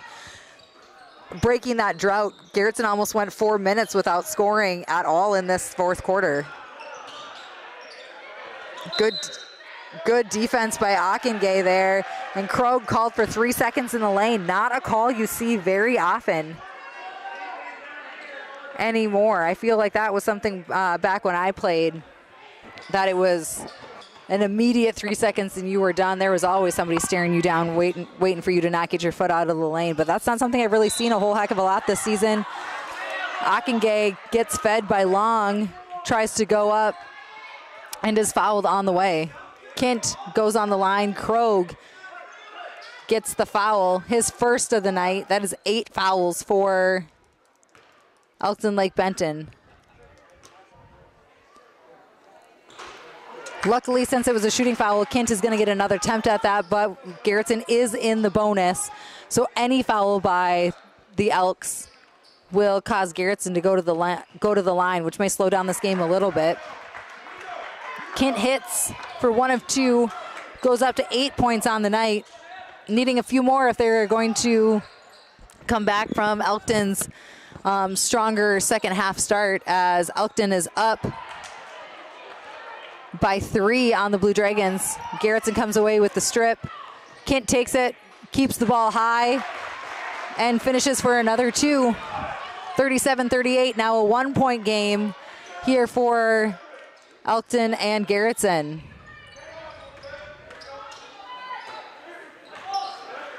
Ball swings to Jax down low. Jax finds Keel. Waters part for Erickson. Great bounce pass to Kroeg. Kroeg unable to finish, goes back to Erickson. Tries to go high over Cloth. Cloth with the better position on that one as he goes straight up to grab that rebound. Kick out from Kint to Long. Long floats it up and gets the shooter's roll on there, needing those points to help it out, and that helps Garretson regain the lead, the first lead they've had since the first half of the game. That little streak right there, that comeback, has prompted Steve Erickson, head coach of the Elkton Lake Benton Elks, to call a timeout. We have 2:46 to play, and it's a 30-second timeout, just a small little timeout here, telling his guys to just kind of settle down a little bit. If I was in Erickson's position, I'd pinpoint a few different things, including sloppy defense by Garretson if we were just reaching, or maybe taking the ball to Cloth, because Cloth does have 4 fouls, and he definitely has impacted the game. Regardless of what you see in the scoring column, the rebounds, the the shot deflections, the way that Elkton has had to alter their shot on their offensive side just with close presence has obviously caused some issues there. So regardless of what you see in the stat book or how those stat lines fall, Kloth has definitely had an impact on the game, especially on that defensive end. And so if I was Erickson, I'd be telling him to go ahead and take it in and make Kloth be aggressive, make Kloth defend you, and hopefully get him with that 5th foul in there. Keel going to inbound it for Elkton Lake Benton, finds Harming. Harming takes his time here at the top of the key as Garretson settles into that same 2-3 defense that they've pretty much been playing all season. Erickson now with it, passes it over to Harming. Harming gives it to Jax on the baseline. Jax swings it back up to Erickson. Erickson to Keel. Keel then swings it over to Jax, and then Kint is able to get a hand on it, but before he's able to gather the ball, it does go out of bounds. Since there was no possession shift, only 8 seconds remain on the shot clock. So Elkton will only have eight seconds to get that ball up, get a good shot, and have it hit the rim. Taking their time, Erickson has it, knows that there's no big rush here. Sam Schlueter almost comes away with the steal, but Harming takes a dribble drive in, gets the shooter's roll, and Harming converts for 2. Harming sitting at 12 points on the night, definitely coming alive here on that second half. He has been big for the Elks. Kint taking it, dishes it to Akingay on the baseline. That side spin shot of Akingay's was unable to fall as ball goes back in favor to Erickson and the Erickson and the Elks. They are up by 1 with 2 minutes to play.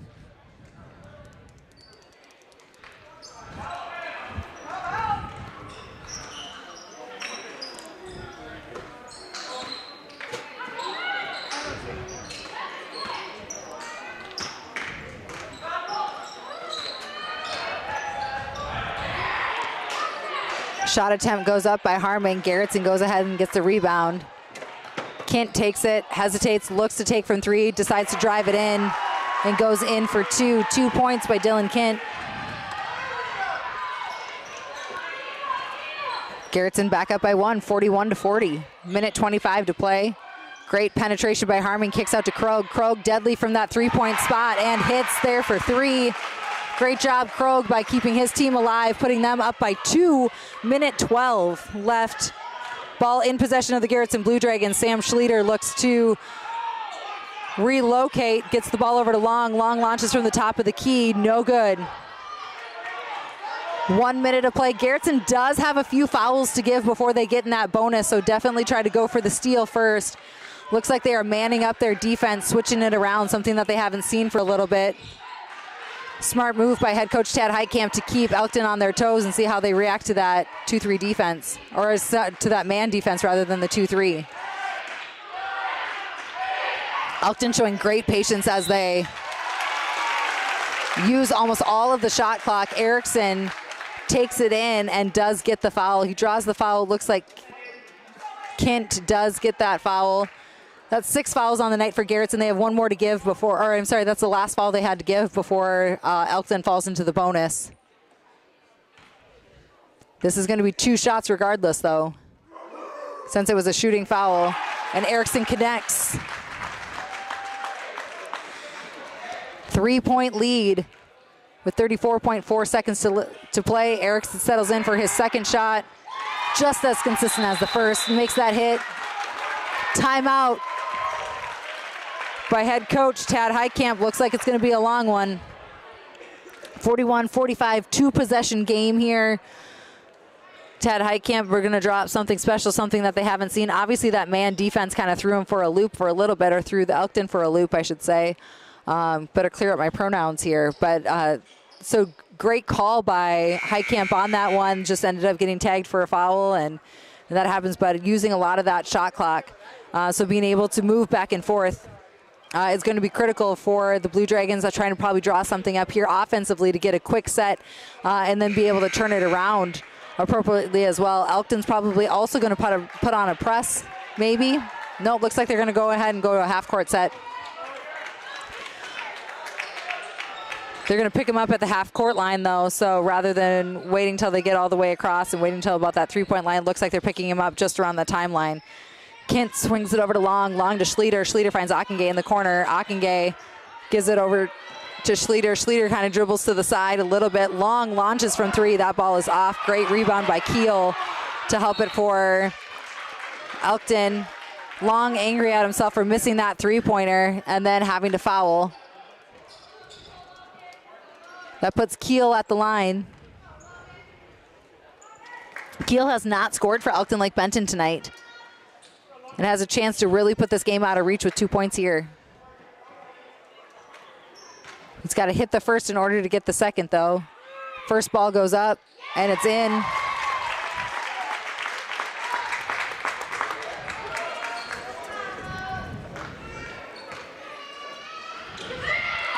Second shot is up and off the rim, showing the importance of that first shot. Kent pushing the pace, definitely trying to take it. Shoots from three off the front of the rim. Long trying to give his team one more chance here. 10 seconds left. It is a 5-point game. If two of these shots go in, it just makes it virtually impossible unless we have a hidden Reggie Miller on the team that I haven't seen yet this season. Gannat checks in for Ockenga. Heitkamp strategically putting in Gannat with his sharp three-point shooting skills.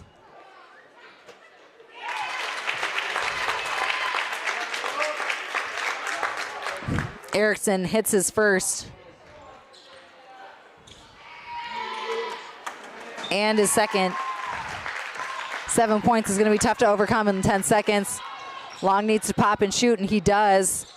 Long ball out of there. Ball off of Keel, falls in Garretson's favor. 2.1 seconds left. This game is going to just be a formality right now. 30-second timeout by Coach Erickson.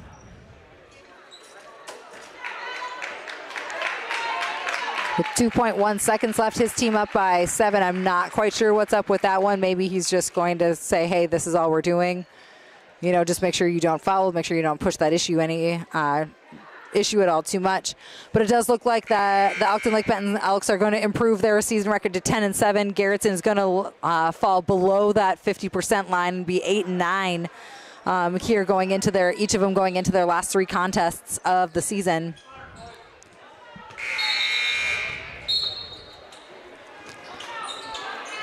Long takes the deep look from 3, hits it, 44-48 to finalize the score.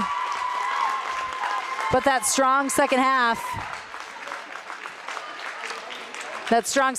by the Elkton Lake Benton Elks was just a little bit too much for Garretson Blue Dragons to overcome. So 44-48 leading scorers on the night. I have Cooper Long with 21. I might be off on that one. I'm not quite sure on my tallies on that one. So, but I had Cooper Long maybe for 21. Dylan Kent with 12. Rhett Cloth with 7, and then Caden Ockenga, Sam Schlueter, each with 2 points, and Clay Lardy rounds it out with just 1 point there. On the winning side for Elkton Lake Benton Elks, they were led by junior forward Ryan Kroeg, who was deadly from the three-point arc with 21 points there. Great effort by Kroeg, as well as his teammates for finding him in there.